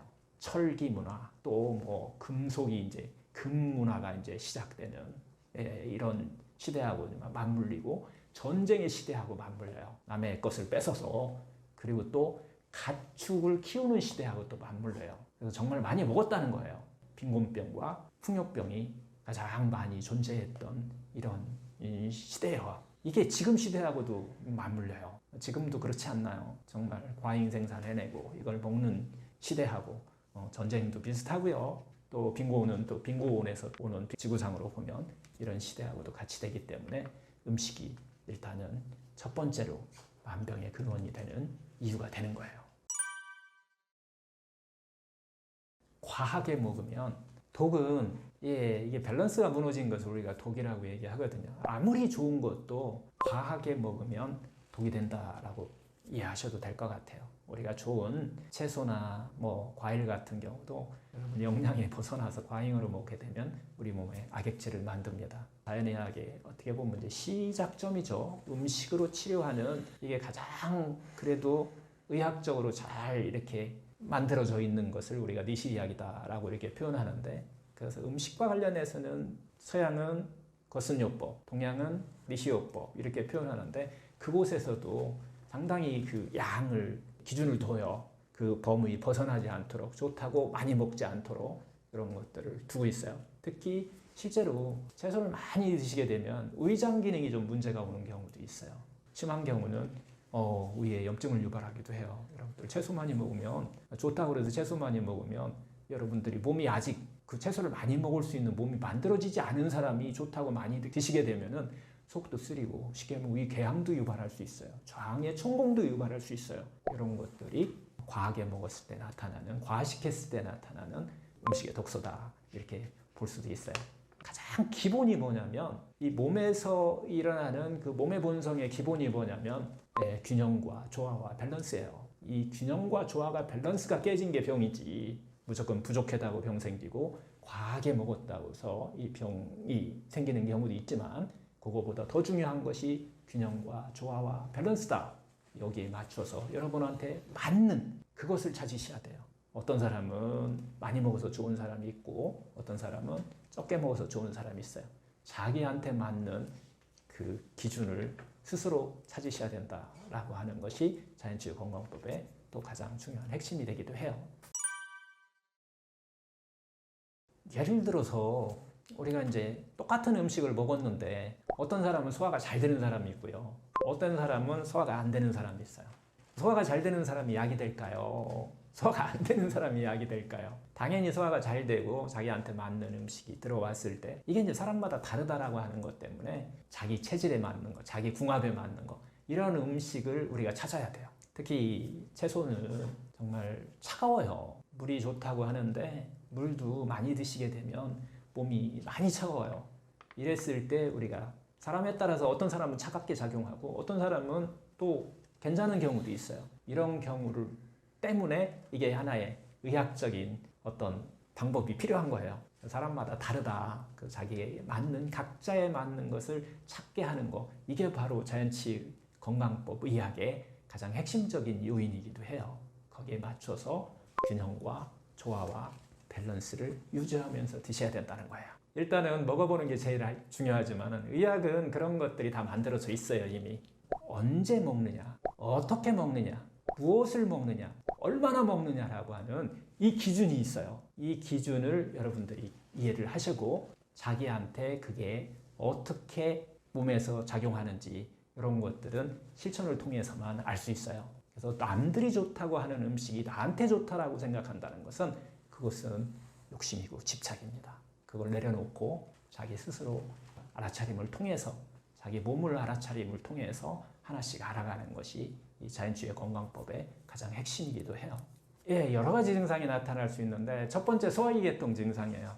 먹었는데 속이 쓰리거나 특히 이제 뭐 대변이 안 좋아지거나 하면은 그게 생리 현상인지 아니면 병리 현상인지 그것은 여러분들이 공부하셔야 돼요. 알으셔야 돼요. 생리적으로 일시적으로 나타날 수도 있고 아니면 병리적으로 질병을 또 다른 질병을 만드는 하나의 또 시발점이 될 수도 있거든요.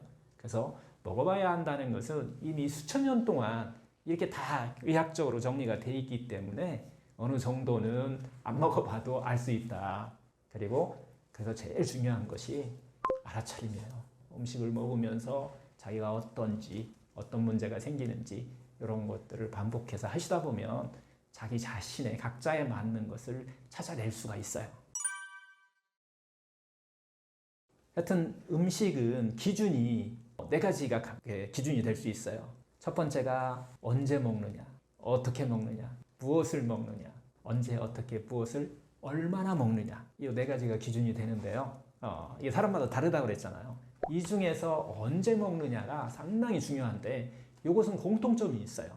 하나의 공통점이 있는데 아주 오래전부터 인체에 유전자에 기록되어 있다는 거예요. 우리가 음식을 먹는 시간 이것을 갖다가 우리는 생체 리듬이라고 얘기를 해요. 생체 리듬은 세 파트로 나눌 수가 있어요. 그래서 오전 파트 새벽 3시부터 정오 12시까지 이 시간은 생체 리듬상으로 보면 우리 몸이 배설하는 시간이에요. 세포가 스스로 청소하고 배설을 하고 있는 거예요. 그래서 우리가 이 시간에 해독하는 시간이다 라고도 이렇게 표현하죠. 그걸 조금 더 나눠보면은 새벽 4시 우리가 기상위로 보면 아침을 기상 상태라 봤다라면 이때에 우리 몸에서 생체 리듬상 눈을 딱 뜨는 순간 스스로 이 스트레스에 대항하는 이 호르몬이 나오기 시작해요. 이걸 우리가 코티솔 호르몬이라고 그러는데 분비가 시작돼요. 잠잘 때보다는 눈을 딱 뜨면 나오기 시작한다. 이렇게 이해하시면 될 것 같고요. 특히 이제 오전에 6시부터 9시 사이에는 혈압이 가장 빠르게 이렇게 상승하는 시간이에요. 이때에 운동하시거나 뭐 이렇게 무리한 일을 하시게 되면은 심혈관계 갖고 계신 분들은 조금 조심을 하셔야 되는 이 시간이에요. 그래서 보통 새벽에 화장실 가서 우리가 중풍이 왔다, 뭐 혈관이 문제가 생겼다 이런 경우가 생기는 경우가 제일 많은 거예요. 이런 생체 리듬이 있기 때문에 그래요. 그 다음에 이제 오전 9시부터 정오까지 이때가 바로 몸 안에 있는 배설의 시간, 각성의 시간, 우리가 세포가 청소하는 시간이라고 그랬잖아요. 이때가 바로 가장 각성도가 최고조에 이르는 시간이에요. 그래서 중요한 회의나 어떤 것을 결정하기 가장 좋은 시간이기 때문에 회사에서도 이 시간에 회의를 많이 하지 않나라는 생각이 들고요. 이렇게 생체 리듬이 우리 신체 내에서 이루어지고 있다는 거예요. 그 다음에 이제 오전 6시부터 9시가죠. 혈압이 가장 빠르게 올라가고 혈액 응고가 가장 어떻게 잘 일어나는 시간이라고 그랬어요. 근데 이때에 우리가 음식을 드실 때 이때는 뭘 드시면 제일 좋을까요? 생수 그때 그래서 생수 한 잔씩 하는 거예요. 생수를 한 잔 드시게 되면은 우리 몸 안에서 혈액 응고가 조금 그래도 옅어지는 이런 현상을 볼 수가 있죠. 어느 분은 아스피린을 계속해서 드시는 분도 있어요. 그렇게 해서 혈액 응고를 좀 막는다라고 하는 분들도 계신데 하여튼 자연법에 의하면 그때 이거보다 더 좋은 약은 없어요. 생수예요. 새벽에 일어나시면 여러분들 생수 한 잔씩 시작하고 하루 일과를 시작하게 되면은 생체 리듬하고 딱 맞아요. 오전 시간에. 그 다음에 이제 오후 시간으로 들어가면은 오후 12시부터 8시까지를 보통 이제 오후 시간이라고 우리가 얘기하는데 이때가 바로 생체 리듬상 활동의 시간이에요. 음식을 집중적으로 먹는 시간이에요. 음식 먹고 활동하는 시간이라는 거죠. 정오 12시부터 8시까지가 신체 활동이 가장 활발하게 이루어지는 거고 신체와 어떤 먹는 것이 서로 협조하는 이런 최적화되는 이런 시간이다 이렇게 보시면 될 것 같아요. 오후 6시가 넘어가면은 이제 체온이 높아지기 시작하는 시간으로 우리 생체 리듬은 변화가 일어납니다. 그리고 8시까지, 9시까지는 혈압이 또 최고조에 올라요. 그래서 여러분들 저녁 운동도 조금은 혈압이 높으신 분들은 좀 조심하시는 게 좋아요. 간단하게 걷기라든가 이런 걸로 생체 리듬을 맞춰주시는 것이 상당히 중요한 음식뿐만 아니라 시간이 어떤 생체 리듬하고 우리 질병하고 관련되어 있는 것들을 이렇게 볼 수가 있어요.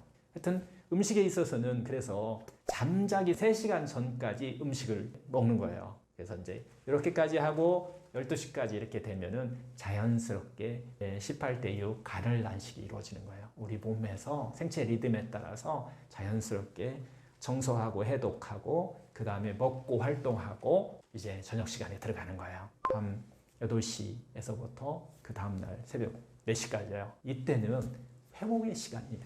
회복하는 시간이에요. 복구하는 시간이에요. 밤 9시부터 이 자정까지 이때는 수면을 준비하고 체온이 상당히 이제 올라가는 시기예요. 12시부터 3시까지 이때는 멜라토닌 분비가 우리 호르몬이 든 이런 것들이 균형을 맞추는 시간이에요. 그래서 멜라토닌의 분비가 최고도로 올라가면서 우리가 숙면에 취해야 돼요. 대신 멜라토닌이 이렇게 끝까지 올라가면 대신 우리 몸에서는 코티솔 호르몬은 이제 최저로 이렇게 떨어지는 시간이에요. 이런 과정을 거치면서 우리가 생체 리듬을 유지하고 있더라라고 하는 거예요. 또 이제 밤 새벽이죠. 새벽 3시부터 6시까지는 체온이 가장 낮아지는 시간이에요. 바깥의 온도도 낮아지지만은 우리 체온도 같이 낮아지는 시간이니까 이때는 좀 따뜻하게 해줄 필요가 있어요. 그래야 숙면을 좀 취할 수 있게 되겠죠. 음식을 먹을 때 가장 우리가 시간이 중요한 이유 중에 하나가 여러분들 야식을 하시게 되면 이 기능이 다 무너져 버려요. 저녁에 회복해야 되는데 또 먹고 있어요. 그럼 회복 어떻게 하실 거예요? 몸이 알아서 회복해야 되는 건데 이 생체 리듬에 대해서는 이건 뭐 제가 만든 게 아니고요. 1938년인가요? 중백년 초예요. 이 자연의학 체계화시킨 이 니시가초라고 하는 니시요법이라고 하는 곳에서 이 발표를 해요. 생체 리듬대로 살아야 건강하다라고 하는 것을 너무나 당연한 거였어요. 근데 하여튼 이게 의학으로 이제 들어오기 시작한 거예요. 그 뒤에 많은 책들에서도 이건 지금 이야기하는 것들을 아마 여러분들이 아마 접해봤을 거예요. 특히 여러분들 읽어보셨는지 모르겠지만 다이어트 불변의 법칙이라든가 이런 책에서도 다루기 시작하는 계기가 됐던 것 같아요. 이렇게 이루어지다가 2017년이에요. 미국의 과학자 3명이 이 생체 리듬에 따른 몸의 변화를 과학적으로 이렇게 증명을 해내요. 그러므로 인해서 노벨 생리의학상을 받아요. 그래서 지금은 아마 정설로 받아들이고 있어요. 의학의 하나의 정설로 받아들이게 됐는데요. 생체 리듬에 따라서 음식을 먹게 되는 거, 이거 상당히 중요한 거예요. 그래서 아침에는 물을 포함해서 수분을 많이 드신 것을 우리가 식사를 대용해서 이렇게 드시게 되면은 자연스럽게 이 생체 리듬에 따라서 18대 6이라고 하는 간헐 단식이 이루어지면서 건강을 회복하는 능력이 좀 강해지는 거예요. 점심에는 잘 드시고 맛있게 잘 드시고 활동 잘 하셔가지고서 또 그렇게 생체 리듬을 맞추시고, 특히 밤에는 야식을 금지하셔가지고서 자연스럽게 18대 6의 간헐 단식이 될 수 있도록 그렇게 우리 몸의 생체 리듬을 맞춰주시면은 건강한 몸이 되지 않을까, 이런 생각이 들어요. 그리고 음식을 먹을 때 시간이 이렇게 상당히 중요하다, 이렇게 볼 수가 있어요. 자연치유력 하니까 여러분 어떤 느낌이 드시나요? 자연치유를 한다. 이게 무슨 뜻이냐면은 내 몸이 알아서 스스로 치유하는 능력이 있다라고 하는 뜻이에요. 우리가 이것을 면역력이라고 이렇게 표현하기도 해요. 원래 우리가 태어날 때부터 스스로 치유할 수 있는 능력을 가지고 있다라고 하는 그런 개념인데요. 자연치유력은 2가지 원칙이 있어요. 첫 번째, 내 몸 안에는 100명의 현명한 의사가 있다라고 하는 거예요. 이건 이제 슈바이처 박사가 이야기한 건데요. 방해만 하지 않으면 그들이 무엇을 할지 다 알고 있다라고 하는 그런 개념으로 이해를 하시면 자연치유력을 우리가 눈으로 직접 볼 수 될 수 있을 것 같아요. 결국은 음식이, 마음이, 습관이, 온도가 우리 몸이 하는 일을 방해만 하지 않으면 스스로 치유하는 능력, 힘이 있다라고 하는 것이죠. 우리 몸의 자연치유력이다라고 이렇게 이야기를 하는 거예요. 자연치유의 하나의 2가지 원칙 중에서 2번째 원칙은 자연의 본성에서 멀어지면 병이 가까이 온다는 거예요. 이것은 히포크라테스라고 하는 의학의 아버지라고 우리가 표현하죠. 2500년 전에 이야기한 거예요. 음식의 본성, 마음의 본성, 습관의 본성, 온도의 본성에서 우리 삶이 멀어지지 않으면 병은 자연치유된다라고 하는 이야기예요. 상냥하게 우리 몸을 대우해주면은 몸이 알아서 그냥 스스로 치유할 수 있는 능력이 있다라는 얘기예요. 마음의 본성대로, 마음의 본성, 기쁘고 행복하게 사는 거거든요. 그렇게 살면 우리 몸이 스스로 치유된다는 거예요. 그렇게 릴렉스하고 살면은 우리 몸 안에 100명의 현명한 의사가 있어서 그 의사들이 알아서 치유해 준다라고 하는 것이 이게 자연치유의학의 본성이에요. 음식을 어떻게 먹느냐, 이것도 마찬가지 상당히 중요하겠죠. 하여튼 음식으로 어떤 병을 치유하려면 이 4가지 기본 원칙은 꼭 한번 여러분들이 기본으로 삼아야 돼요. 첫 번째, 언제 먹어야 될 건지. 2번째, 어떻게 먹어야 될 건지. 3번째, 무엇을 먹어야 될 건지. 4번째, 얼마나 먹어야 되는지. 자기한테 맞추셔야 돼요. 물론 의학적인 평균은 다 기본적으로 의학적으로 다 밝혀져 있어요. 하지만 사람에 따라 다르기 때문에 그것을 조금 많고 적게 먹는 거, 이런 것들은 본인이 스스로 찾아가셔야 된다라는 이야기를 좀 드리고 싶고요. 건강하게 살려고 하는 거 아닌가요? 그리고 또 병을 치유하려고 하시는 분들도 계실 건데, 음식을 이제 임상에서 활용하면서 제일 중요한 것은 아무리 좋은 음식이라도 궁합이 맞아야 돼요. 자기 자신과 궁합이 맞아야 병도 치료되고 우리 몸에서 건강한 에너지를 만든다, 이렇게 볼 수가 있는데요. 하여튼 궁합이 맞지 않는 음식을 먹으면 우리가 이것을 갖다가 잘못 섞어 먹는다고 얘기를 표현을 해요. 이것도 제가 이제 임상을 할 때 니시 요법이라고 하는 그것을 기준으로 했지만 뒤에 이걸 좀 쉽게 할 수 있게 만들어 준 것이 다이어트 불변의 법칙인 것 같아요. 번역해서 나와 있으니까 한번 보시면 좀 좋을 것 같은데요. 실제 임상에서 우리가 음식으로 병을 치유할 때 상당히 중요해요. 음식을 어떻게 먹어야 되는지가. 첫 번째요, 피해야 될 것이 있어요. 음식을 먹을 때 궁합이 안 맞아요. 이거 어육류 단백질이요. 육류라고 우리가 표현하는 거, 이거 드신 다음에 많이 드시는 걸 얘기하는 거예요. 많이 드신 다음에 이거 그 뒤에 탄수화물 들어오면요 바로 부패 일어나요. 다음날 아침까지 부패 일어납니다. 우리가 예를 들면은 회식했어요. 고기 많이 드셨어요. 마지막에 뭐 드시나요?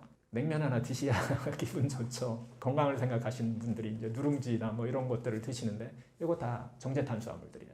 예, 설탕하고 비슷해요. 그러다 보니까 고기에다 설탕 재놓는 거예요. 우리 몸 안에서 온도도 적당하지. 그래서 소화가 안 된, 특히 저녁에 드시게 되면은 아침까지 그대로 갖고 가게 돼 있어요. 그러면 그 안에서 부패 현상이 일어나요. 부패 현상.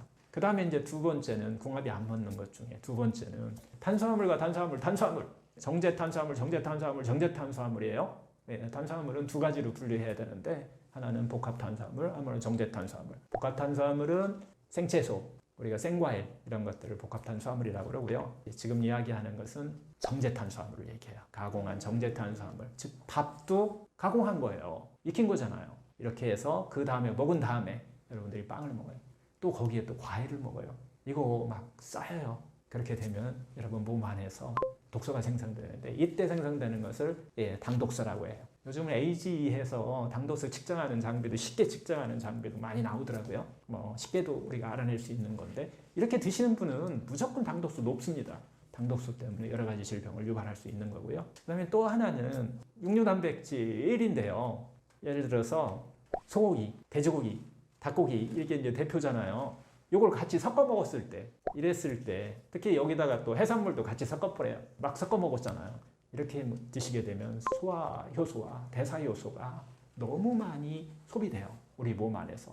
이게 우리 몸에서 나타나는 하나의 현상이 있어요. 제일 많이 나타나는 이 소화기 독소에 의해서 소화기의 문제를 일으키는 독소로 작용하기 때문에 섞어 먹으면 이렇게 먹었을 때 나타나는 증상들이 1단계부터 5단계까지 마찬가지로 독소는 1단계부터 5단계까지 무조건 나눠서 한번 자기 자신의 나타나는 현상을 바라보시면 좋은데요. 특히 1단계 독소로 대변 냄새 나요.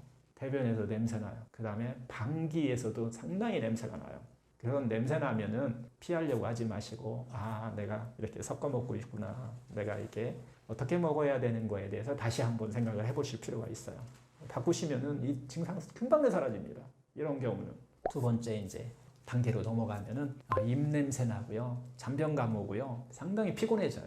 그 다음에 이제 3단계로 넘어가면은 내장 비만이 오고 비만이 쌓이고 대사성 질환이 시작된다 이렇게 보시면 돼요. 이런 것들이 나타나면은 내가 음식을 혹시 어떻게 먹느냐 이 부분에서 내가 잘못 먹은 것이 아닌지 한번 여러분 되돌아보실 필요가 있어요. 고소 4단계에 오면은 특히 염증성, 만성염증성 질환을 갖고 계신 분, 음식하고 관련된 분들은 바라보셔야 돼요. 5단계 암은 당연히 바라보셔야 돼요. 음식에 대해서 조그마한 문제뿐만 아니라 언제, 어떻게, 무엇을 얼마나 먹는지 이 부분에 대해서 조금 더 체계적으로 여러분들이 한번 되돌아보실 필요가 있어요. 세포는 섞어 먹는 것을 되게 싫어해요. 탄수화물이다 그러면은 야채나 과일 이렇게 하면은 걔네들끼리 먹는 걸 좋아하지 거기다가 막 육류 집어넣고 하는 걸 별로 좋아는 안 해요. 이것은 소화 시간하고 관련돼 있어서 그래요. 물이나 과일, 채소, 녹즙 같은 거 이런 경우는 10분에서 30분이면 소화 시간이 끝나요. 만약에 채소 위주의 식사를 했다라고 하면은 2시간 정도 이 정도 가게 되고요. 곡류 위주의 탄수화물 위주로 해가지고서 식사했다 그러면은 3시간 정도. 어육류 위주로 식사했다 하면 4시간 정도 가는 거예요. 옛날에는 이렇게 든든해야 되잖아요. 고기를 좋아하는 이런 것들이 4시간 동안 든든하게 우리가 무슨 일을 했어야 되는데 요즘은 속이 너무 꽉 차면 우리가 머리를 쓸 수가 없어요. 집중력도 떨어지고요. 소화가 잘 되는 음식이 조금 더 건강한 음식이다 이렇게 볼 수가 있어요. 곡류하고 어육류하고 막 다 섞었어요. 이렇게 섞어서 먹으면 6시간 이상 가기도 해요. 심하면 우리가 체했다라고 하는 경우는 72시간 가는 경우도 있어요. 이런 경우는 우리 몸에 정말 많은 음식이 독소를 만드는 문제를 일으키기도 해요. 여러분들이 이 생활 속에서 좀 실천할 때 고기를 많이 먹었다라고 하는 날은 그런 때는 생채소하고 같이 다 그렇게 실천하고 계시겠지만은 생채소와 같이 충분하게 드시고 그 다음에 반드시 탄수화물 좀 피하시라. 후식에 먹는 누른밥이라든가 냉면이라든가 이런 것들 있잖아요. 심지어 사탕 드시는 분도 있어요. 음식점 가면 여러분 안에서 여러 가지 소화와 대사 효소를 어렵게 만드는 요인이 생기고 첫 번째 나타나는 아침에 일어나면 피곤해요. 개운하지가 않아요. 특히 이제 회식 후에 여러분들 한두 번만 한번 피해 보세요. 고기를 많이 드시면 탄수화물 드시는 것을 조금 한번 피해 보시면 아마 한두 번 후에는 여러분의 아침 일어날 때, 기상시 일어날 때 여러분의 컨디션이 달라진다는 것을 아마 알지 않을까 싶어요. 여기서 이제 그 어떻게 먹어야 좋을까라고 하는 곳에서 제가 하고 있는 이 방법인데요. 생채소나 생과일이 건강에 좋다는 건 누구나 아는 얘기잖아요. 이걸 먼저 드셔보시라는 거예요. 충분하게 이걸 먼저 드시면 물도 마찬가지고 먼저 밥하고 같이 드시지 말고 먼저 조금 드시면 다음에 먹는 건강에 조금 그래도 좀 뭐한다라고 하는 가공식품들이 조금 덜 먹게 되겠죠. 그러면서 여러분들을 치유하게 되는 몸 안에서 자연스러운 현상들이 일어난다. 이렇게 좀 볼 수가 있을 것 같아요. 어떻게 먹느냐라고 하는 것을 여러분들 제가 기본을 한번 기준을 잡아준 거예요. 그래서 이 기준에 따라서 한번 실천해 보시면은 그리고 바로바로 여러분들이 느껴보셔야 돼요. 자기의 몸에서 나타나는 반응, 현상 이런 것들을 느껴보시면서 하나씩 하나씩 이렇게 교정해 가시면은 암뿐만 아니라 여러분들이 갖고 있는 만성적인 문제들을 해결하는 아마 시작점이 되지 않을까. 실천해 보시죠.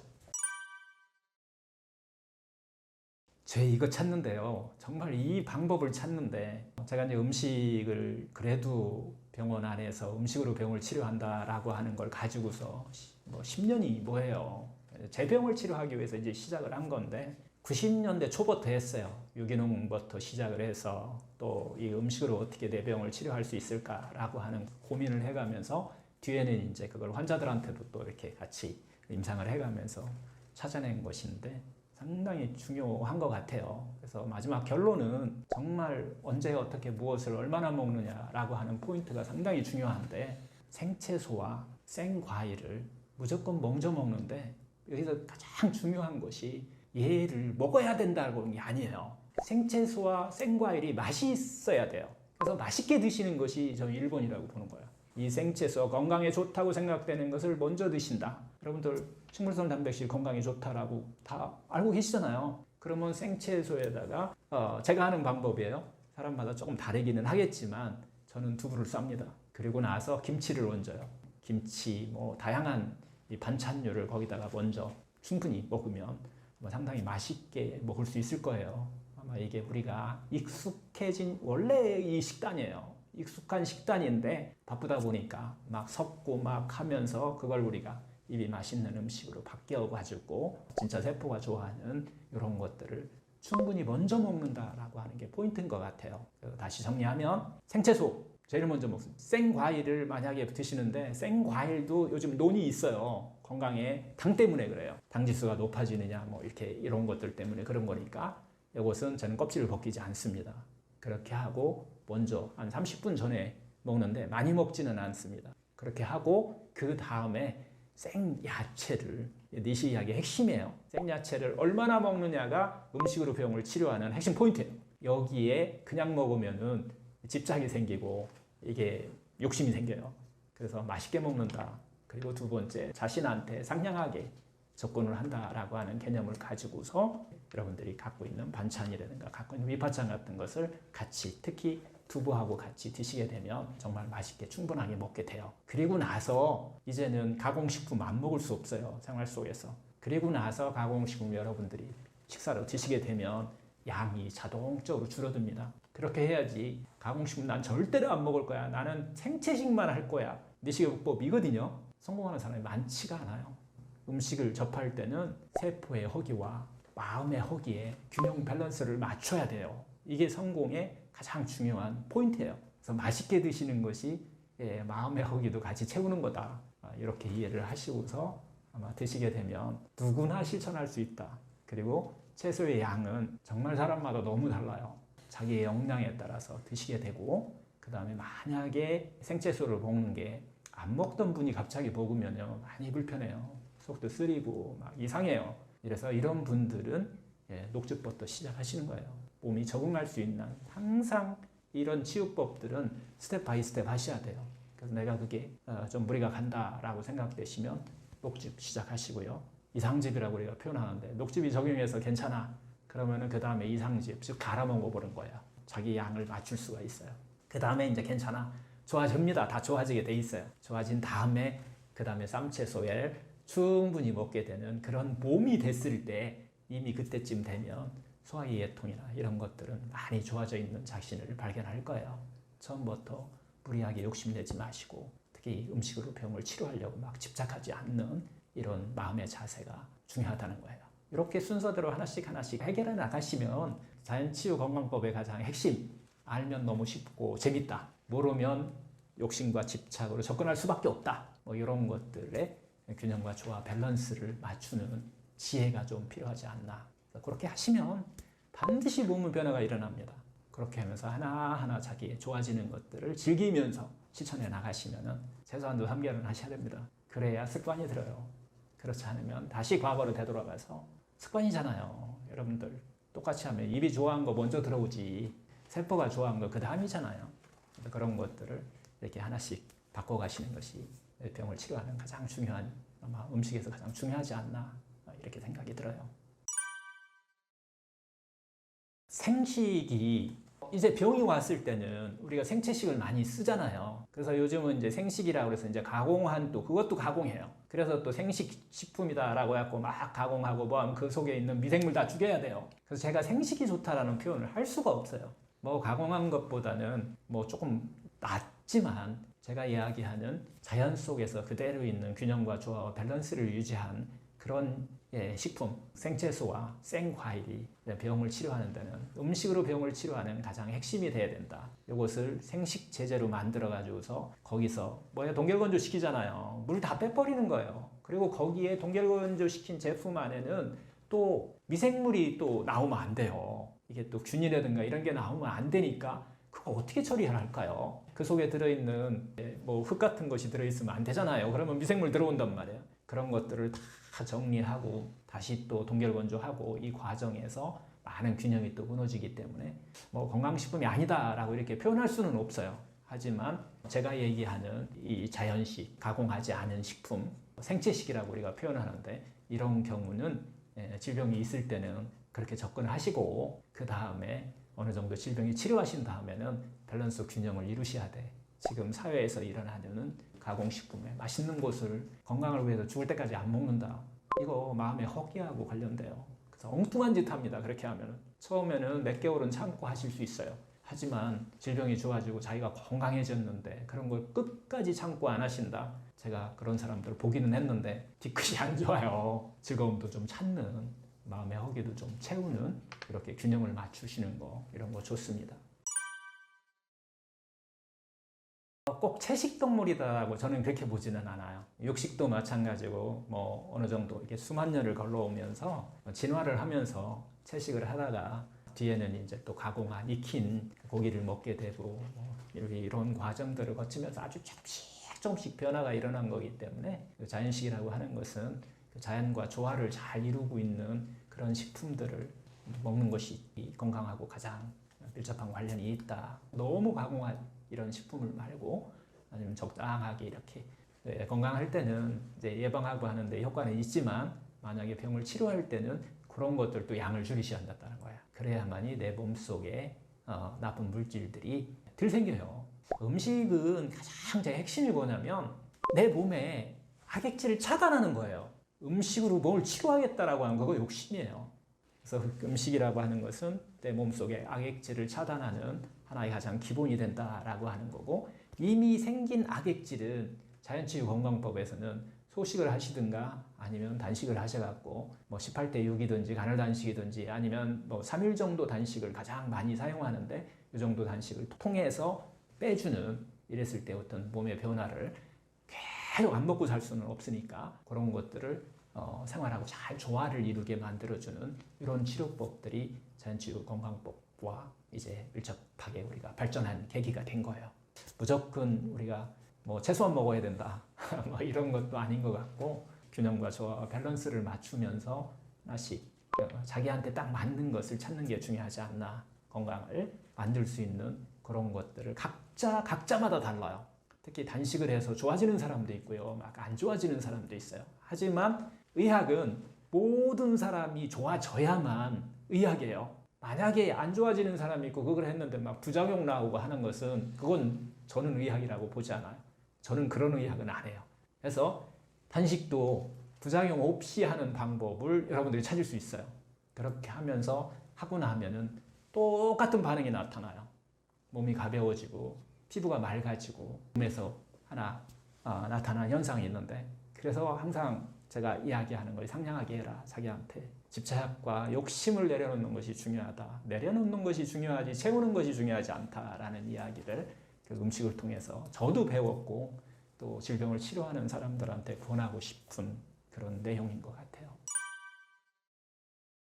이제 가공식품이라고 하는 요 이미 상당히 이제 음식 공부 초반에 할 때 혼돈스러웠어요. 근데 일단은 가공식품의 반대말이 뭔가요? 자연식품이 되겠죠. 자연식품에서 이 벗어나기 시작하는 것을 우리가 가공했다라고 이렇게 표현하는데요. 하여튼 자연식품, 자연 상태 그대로에서 자연의 역경 속에서 자기 스스로 건강한 상태를 찾아가면서 거기서 자연과 밸런스 균형을 맞추면서 자란 식품, 이걸 우리가 자연식품이라고 얘기해요. 과연 유기농을 자연식품이라고 할 수 있느냐? 이 문제는 우리가 거기까지는 그냥 자연식품이다 라고 이렇게 표현을 해요.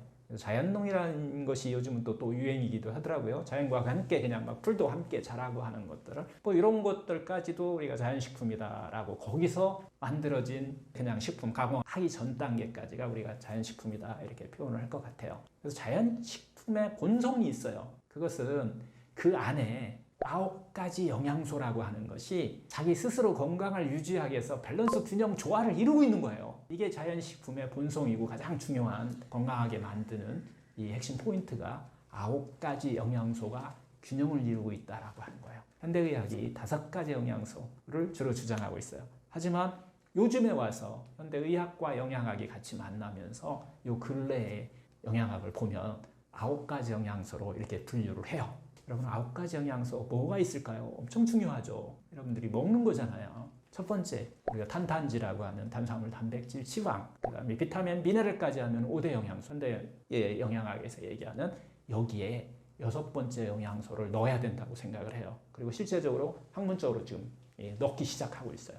6번째 영양소는 물입니다. 7번째 영양소 식이섬유, 8번째 영양소 파이토케미칼, 그 다음에 9번째 영양소 효소입니다. 효소. 그런데 가공식품이 되잖아요. 이게 자연식품 속에는 균형과 조화를 이루고 있는데 가공을 하면 할수록 하나씩 날아가기 시작하는 거예요. 영양소가 사라져 버리는 거예요. 세포의 건강은 이 9가지가 균형을 맞췄을 때 건강식품이 되는 거예요. 그리고 여기서 균형이 깨지기 시작하면은 입이 좋아하는 쪽으로 바뀌어요. 세포가 좋아하는 쪽보다는. 그래서 우리가 그런 것들을 이제 가공식품이다라고 이렇게 얘기하는데요. 자, 자연치유건강법의 가장 핵심이죠. 자연의 본성으로부터 멀어지면은 병이 온다고 그랬잖아요. 즉 음식의 본성으로부터 멀어지면 병이에요. 9가지 영양소의 균형으로부터 멀어지면 병이 온다라고 보면 돼요. 그래서 가공을 하면 할수록 9가지 영양소의 균형이 무너지는 거예요. 그래서 건강에 해롭다라고 우리가 이렇게 이야기할 수 있는 거야. 가공식품이. 하여튼 가공을 하면 할수록 한두 가지 영양소가 변화가 일어나는데 대체적으로 추가되는 게 아니라 빠져나간다라고 보시면 돼요. 1차 가공이에요. 1차 가공이다라고 하면은 불로 익혀버리면 1차 가공한 거예요. 여러분들이 현미밥을 건강에 좋다라고 드시잖아요. 1차 가공식품이에요. 그래서 현미밥을 아무리 많이 드셔도 죄송하지만 고혈압, 당뇨가 좋아지지 않아요. 현미밥을 먹었다고 좋아지지는 않는다는 거예요. 왜 1차 가공식품이에요? 그 안에는 균형과 조화, 밸런스에 있어서 벌써 영양소가 몇 개가 사라져버린 거예요. 뭐가 사라질까요? 9가지 영양소 중에서. 플레 가공을 했잖아요. 비타민류 많이 사라져요. 그 다음에 효소는 전멸해버려요. 2가지가 사라져버리는 거예요. 건강식품이라고 볼 수가 없는 거예요. 그래서 거기다가 껍질까지 벗겼어요. 그러면 거의 2차 가공한 거예요. 이게 백미죠. 그러면은 식이섬유가 또 날아가요. 식이섬유, 효소, 좀 전에 얘기했던 비타민류, 이게 이제 사라지게 되니까 백미가 더 건강에 해롭다라고 얘기를 할 수가 있고요. 2차 가공식품이다 그러면 1차 가공식품을 불로 익히던가 이렇게 해가지고서 한 번 더 가공을 하는 거예요. 이걸 우리가 이제 그때부터를 우리가 인스턴트 식품이다라고 표현하게 돼요. 과자, 빵 등. 뭐가 사라진 건가요? 2차 가공식품이 되면은 비타민류 일단 사라졌죠. 아까 효소 사라졌어요. 식이섬유가 사라져버려요. 입이 좋은 음식으로 만들어야 되니까 부드럽게 만들어주니까 식이섬유가 들어가면은 거칠어요. 그러니까 걔들을 빼니까 식이섬유 사라졌죠. 거기다가 이제 과자 같은 거 만들면은 수분도 많이 빠져나가요. 물도 빠져나가요. 이렇게 4개 영양소가 밸런스 균형이 무너져 버려요. 음식을 먹으면 우리 건강도 같이 균형이 조금씩 무너지기 시작합니다. 하여튼 이렇게 가공을 하면 할수록 9가지 영양소의 불균형이 나타난다라고 보는 거예요. 그럼 이제 3차 가공 식품이에요. 우리가 가장 사실 주의해야 될 식품들이 2차 가공 식품에다가 오랫동안 보관하기 위해서 방부제도 넣고 또 더 입이 좋아하는 음식으로 만들어야 여러분들 많이 드실 거 아니에요. 그래서 거기다 각종 첨가물이 들어가는 거예요. 식품들, 통조림이라든가 하여튼 공장에서 가공 정제된 식물성 식용유 같은 거 고소하게 이렇게 추가하고 이렇게 하다 보면은 영양소로 봤을 때는 이 안에는 여러분들이 9가지 영양소 중에서 어떤 것이 사라질까요? 나중에는 어떻게 보면 정제 탄수화물만 남는 경우도 있어요. 지방도 단백질도 다 사라지는 경우도 있어요. 지방과 단백질이 좋다라는 이야기가 아니에요. 균형을 이루었을 때 좋은데 그런 것들도 무지방 뭐 이런 표현을 많이 쓰잖아요. 이런 것까지도 다 이제 밸런스를 무너뜨린다 하고 실제 9가지 영양소 중에서 2-3개만 나와요. 이런 식품은요. 수천 년 우리의 유전자가 갖고 있는 그 본성에서 처음 보는 거예요. 처음 보는 거. 세포 정말 힘들어 할 거예요. 자기 세포를 대우해 주는 게 아니에요. 자기 세포를 갖다가 어떻게 보면 혹사시키는 이런 이유가 되지 않을까요? 보고 듣지도 못했던 이런 식품 첨가물들이 우리 몸속에 들어오니까 얼마나 힘들까요? 자기를 얼마나 이거 상냥하게 하는 방법이 아니죠. 자신한테 상냥해야 되는데 정말 세포를 힘들게 만드는 이런 이유가 된 거예요. 이 영양소의 불균형뿐만 아니라 정말 세포가 싫어하는 이런 첨가물까지 계속 첨가하게 되면은 세포는 계속 허기를 느낍니다. 그 세포의 허기를 우리가 또 착각을 해요. 뭘로? 배고프다고요. 그래서 과식을 또 유발시키는 거예요. 이게 과자를 만들고 인스턴트 식품을 만드는 그걸 해야만 많이 먹게 많이 만들 수 있는 그런 산업이 발달하잖아요. 이런 것들이 같이 어우르면서 우리 건강을 영향을 미치는 것들이 우리 주변에 너무 많다라고 하는 거예요. 하여튼 가공을 하면 할수록 입에서는 좋아요. 무조건 좋아합니다. 음식이 갖고 있는 그 생명의 영양소는 줄어든다. 균형과 조화와 밸런스가 무너진다라고 하는 것이 핵심이에요. 그렇게 하면서 계속해서 세포의 허기를 유발시킨다. 그러므로써 많이 먹게 한다라고 하는 거죠. 하여튼 가공식품은 세포의 영양 불균형을 유발한다라고 하는 것이에요. 그러면서 우리 몸에 갖고 있는 세포의 본성, 우리 몸의 본성으로부터 점점 멀어지게 만든다.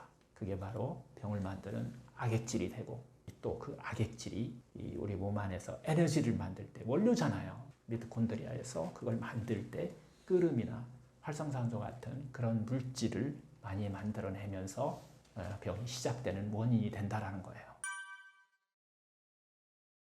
음식은 가공식품과 자연식품의 균형과 조화, 밸런스를 유지하는 것이 제일 중요하다라고 봐야 될 것 같은데요. 하여튼 이제 가공식품이 이게 많이 먹으면 건강에 해롭다는 것은 이제 누구나 하는 다 상식이 돼버렸어요. 왜 그러냐면 가공을 하면 할수록 영양소 균형이 깨진다고 그랬잖아요. 9가지 영양소의 균형이 무너진다. 특히 음식의 본성으로부터 멀어진다라고 하는 거예요. 본성으로부터 멀어지면 병이 온다라고 하는 것이 이건 자연법이에요. 그래서 9가지 영양소가 균형으로부터 멀어지면은 병이 올 수밖에 없는 거죠. 이것을 가공식품을 그런 건강에 해로운 우리가 음식을 먹는다 그러면은 최소화하는 방법 이런 것들을 우리가 또 일상생활에서 또 생각 안 할 수가 없게 되는데요. 만약에 자연식만 고집하고 나는 죽을 때까지 자연식만 하겠다라고 하시는 분들이 있다면 뭐 추천해 드릴 만은 한데 그렇게 해서 건강을 회복하고 성공한 마지막까지 성공한 분이에요. 병 없이 마지막까지 사시는 분이 많지 않아요. 저 이게 궁금했어요. 그래서 니시가츠조 어떻게 돌아가셨는지 제가 다 알아요. 고다미치오 와다나베 쇼가 이 음식으로 치료하는 동양에서 최대 3대 거인이에요. 이분들이 어떻게 돌아가셨는지를 그게 궁금해서 제가 일본의 니시센터에 니시병원, 고다미치오 병원, 와다나베 쇼 병원에 방문하게 된 계기인 것 같기도 해요. 하여튼 제가 얻은 결론은 그 음식으로 인한 세포와 허기와 마음의 허기를 균형을 맞추셔야 된다라고 하는 결론을 얻었는데요. 하여튼 그래도 가공식품을 먹을 때 우리가 최소화하게 하는 어떤 규칙이 있다라고 제가 이제 이야기를 하고 있어요. 가공식품을 먹을 때 어떤 규칙, 세포의 허기도 채우고 마음의 허기도 채우고 건강도 채우는 이런 방법이 있지 않을까요? 건강에 피해를 최소화하는 방법이라고 보시면 돼요. 그때 몇 가지 규칙이 있는데요. 첫 번째가 음식 먹는 순서 지키시면 돼요. 그래서 건강에 좋다는 것을 맛있게 많이 드시고 가공식품이나 건강에 좀 해롭다고 생각되는 것은 뒤에 드시면 돼요. 그러면 배부른 상태에서 아무리 맛있는 것도 양이 정해져요. 적당한 양은 우리 몸이 스스로 해결할 수 있는 능력을 다 갖고 있어요. 내 안에 100명의 현명한 의사가 있어서 너무 방해만 하지 않으면 스스로 이길 수 있는 그런 자연치유력을 다 갖고 있다. 자기 자신을 믿으셔야 돼요. 의심하지 않고 자기가 세포한테 대우를 해주고 상냥하게 살고 이렇게 하시면서 자기 자신의 능력을 믿으시면서 가공식품과의 균형과 조화도 밸런스를 좀 맞추는 것이 첫 번째 가장 방법이고요. 두 번째는 우리가 가공식품이 해롭다고 하면서도 먹잖아요. 암 환자들을 이렇게 보면서 이거 드시면 정말 해롭습니다. 악액질 많이 만드는 건데 처음에 며칠은 안 먹어요. 한데 시간 지나면은 이불 속에서 모르게 냉장고에 그냥 손이 가요. 그렇게 해서 드시는 것을 하물며 건강한 암이 아니고 6개월 1년에 시한부 인생을 사는 것도 아닌데 이런 사람이 이걸 다 가공식품을 입에 좋은 것을 다 끊고 산다는 것은 쉽지가 않죠. 이거 하나를 좀 알아두시면 좋아요. 두 번째 규칙인데요. 정말로 세포의 허기를 채우기 위해서 자기가 가공식품을 먹고 있는지 음식을 먹고 있는지 마음의 허기를 채우기 위해서 음식을 먹는지를 알아차리셔야 돼요. 이거 알아차리면서 그냥 드세요. 하다 보면은 변화가 일어나요. 참아도 안 되고 먹어도 안 된다 그러면은 그 방법은 알아차림이라고 하는 방법을 통해서 연습이 필요해요. 그래서 그게 바로 마음의 허기를 채우는 방법이기도 해요. 여러분들이 일상생활에서 자신한테 상냥하게 대우하면서 마음의 허기를 채우는 방법으로 삶을 사시면 자연스럽게 이 가공식품을 조금 줄일 수 있어요. 마음의 허기 때문에 우리가 가공식품을 많이 먹는 거기 때문에 특징이 있어요. 가공식품을 많이 먹고 막 이렇게 과식하는 사람의 특징은요. 마음의 특징이에요. 욕심이 많아요. 욕심이 많은 분들이 과식하게 되고 이런 것들을 많이 먹게 되는, 그래서 자기의 욕심을 내려놓는 이런 훈련들도 하시게 되면 자연스럽게 가공식품을 좀 덜 먹게 된다. 그리고 과식하는 것도 좀 고칠 수 있다라고 이렇게 볼 수가 있어요. 하여튼 두 번째 법칙, 자기의 마음의 허기를 채우는 것을 다른 곳에서 하는 방법을 터득하라 라고 하는 거예요. 세 번째는 가공식품이나 어육류 익힌 거 있잖아요. 그것도 이제 가공식품이라고 우리가 얘기했는데, 그런 가공식품들을 먹을 때는 먹고 나서 그 다음에 정제탄수화물로 만든 거 이런 것들을 먹는 것을 좀 삼가하시라는 거예요. 충분히 가공된 식품을 드셨는데 또 거기다가 배부른데도 불구하고 또 거기다가 빵이니 사탕이니 뭐 막 이런 것들 드시는 것을 조금 삼가하는 이런 방법을 쓰시면 좋을 것 같아요. 즉 가공식품을 드실 때는 영양소의 균형을 맞추기 위해서 생채소와 특히 생채소를 제가 많이 보내요. 다양한 양념류도 마늘이라든가 양파라든가 뭐 이런 것들이 있잖아요. 이런 것들을 하여튼 먹을 수 있으면 같이 좀 먹어서 영양소의 균형을 좀 맞춰주시면 우리 몸에서 악액질로 작용하는 것들을 최소한도로 줄일 수 있다라고 하는 거예요. 하여튼 이때는 여러분들 특히 뭐 고기 같은 이 어육류, 특히 이제 닭고기, 돼지고기, 소고기 이런 것들을 드실 때는 익힌 채소류보다는, 불에 익힌 채소류보다는 센 것을 쓰시는 것을 권장해 드려요. 그러면 상당히 영양소의 균형을 맞출 수가 있어요. 소화기 계통도 훨씬 더 편하기도 하고 뭐 이렇게 할 수 있기 때문에 이때 생채소, 익히지 않은 생채소를 같이 드시는 것도, 이것도 하나의 가공식품을 드실 때 하나의 규칙으로 삼으시면 좋을 것 같아요. 이렇게 해서 여러분들이 만약에 저녁에 고기나 뭐 이런 것들을 드시게 될 때 이렇게 우리가 생채소를 같이 충분히 드시고 정제탄수화물을 피하시면은 정말 아침에 몸의 변화를, 여러분들이 상쾌한 몸의 변화를 아마 느낄 수 있지 않을까. 이건 뭐 임상에서 수없이 우리가 경험하는 거니까요. 특히 입이 쓰신 분, 입이 텁텁하신 분, 아침에 일어나면 이런 분들은 아마 바로 효과를 보지 않을까, 이런 생각도 듭니다. 깜짝 놀랐어요, 저도. 와, 이거 안 했으면은 저 혼자 막 떠들었을 분 봤어요. 제가 음식 강의를 이제 12강에 걸쳐서 정말 한 30몇 시간을 강의를 하거든요. 그분들 환자들 다 모아놓고 같이 이렇게 식사는 같이 안 하고 뭐 이제 하나씩 우리가 이제 개선하면서 하나씩 바꾸는 작업들을 이렇게 하게 되는데 3개월 동안 그렇게 해서 저는 다 바뀐 줄 알았어요. 제가 원하는 대로 이야기한 대로 다 바뀐 줄 알았는데, 특히 이제 암 환자들 주로 이제 제일 잘 바꾸시거든요. 그분들하고 같이 이제 식사를 한번 해보자라고 해서 식사하는 방법이나 이런 것들을 다 적어 갖고 오게 했어요. 이때는 제가 식단을 다 당연히 밥상을 차려드립니다. 직접 제가 차려서 저하고 같이 먹게 되는데 같이 먹다 보니까 와, 이게 제가 이야기한 대로가 아니에요. 자기 생각대로 하고 있더라 라고 하는 것을 발견했어요. 그리고 나서 이 식사법을 한번 하고 났더니 그분 이야기가 10년 동안 공부한 것보다 한 번 이렇게 같이 식사하니까 이제 뭔지 알겠다. 결국은 제가 음식법을 이야기하면서 이 음식법은 노력해서 되는 문제가 아니고 그냥 생활 속에서 자연스럽게 이루어지는 것이 핵심 포인트거든요. 그런데 대부분 사람들이 더 좋은 걸 막 찾아서 노력하려고 하고 있더라. 지식으로 뭐 이런 것들을 제가 봤어요. 한번 식사하고 나니까 그분들이 하시는 말씀이 이제 음식에 대해서는 자기가 걱정을 안 해도 되겠다. 그렇게 하고 나서 뒤에 1개월, 2개월 지나고 나니까 이제는 생활 속에서 정말 그냥 한다 그렇게 재밌게 하고 있다. 온 가족이 다 바뀌었다. 이런 변화가 일어났다는 이야기들을 제가 듣게 되는데요. 같이 한번 식사하는 이런 시간 좀 가졌으면 좋겠다라는 생각을 해요.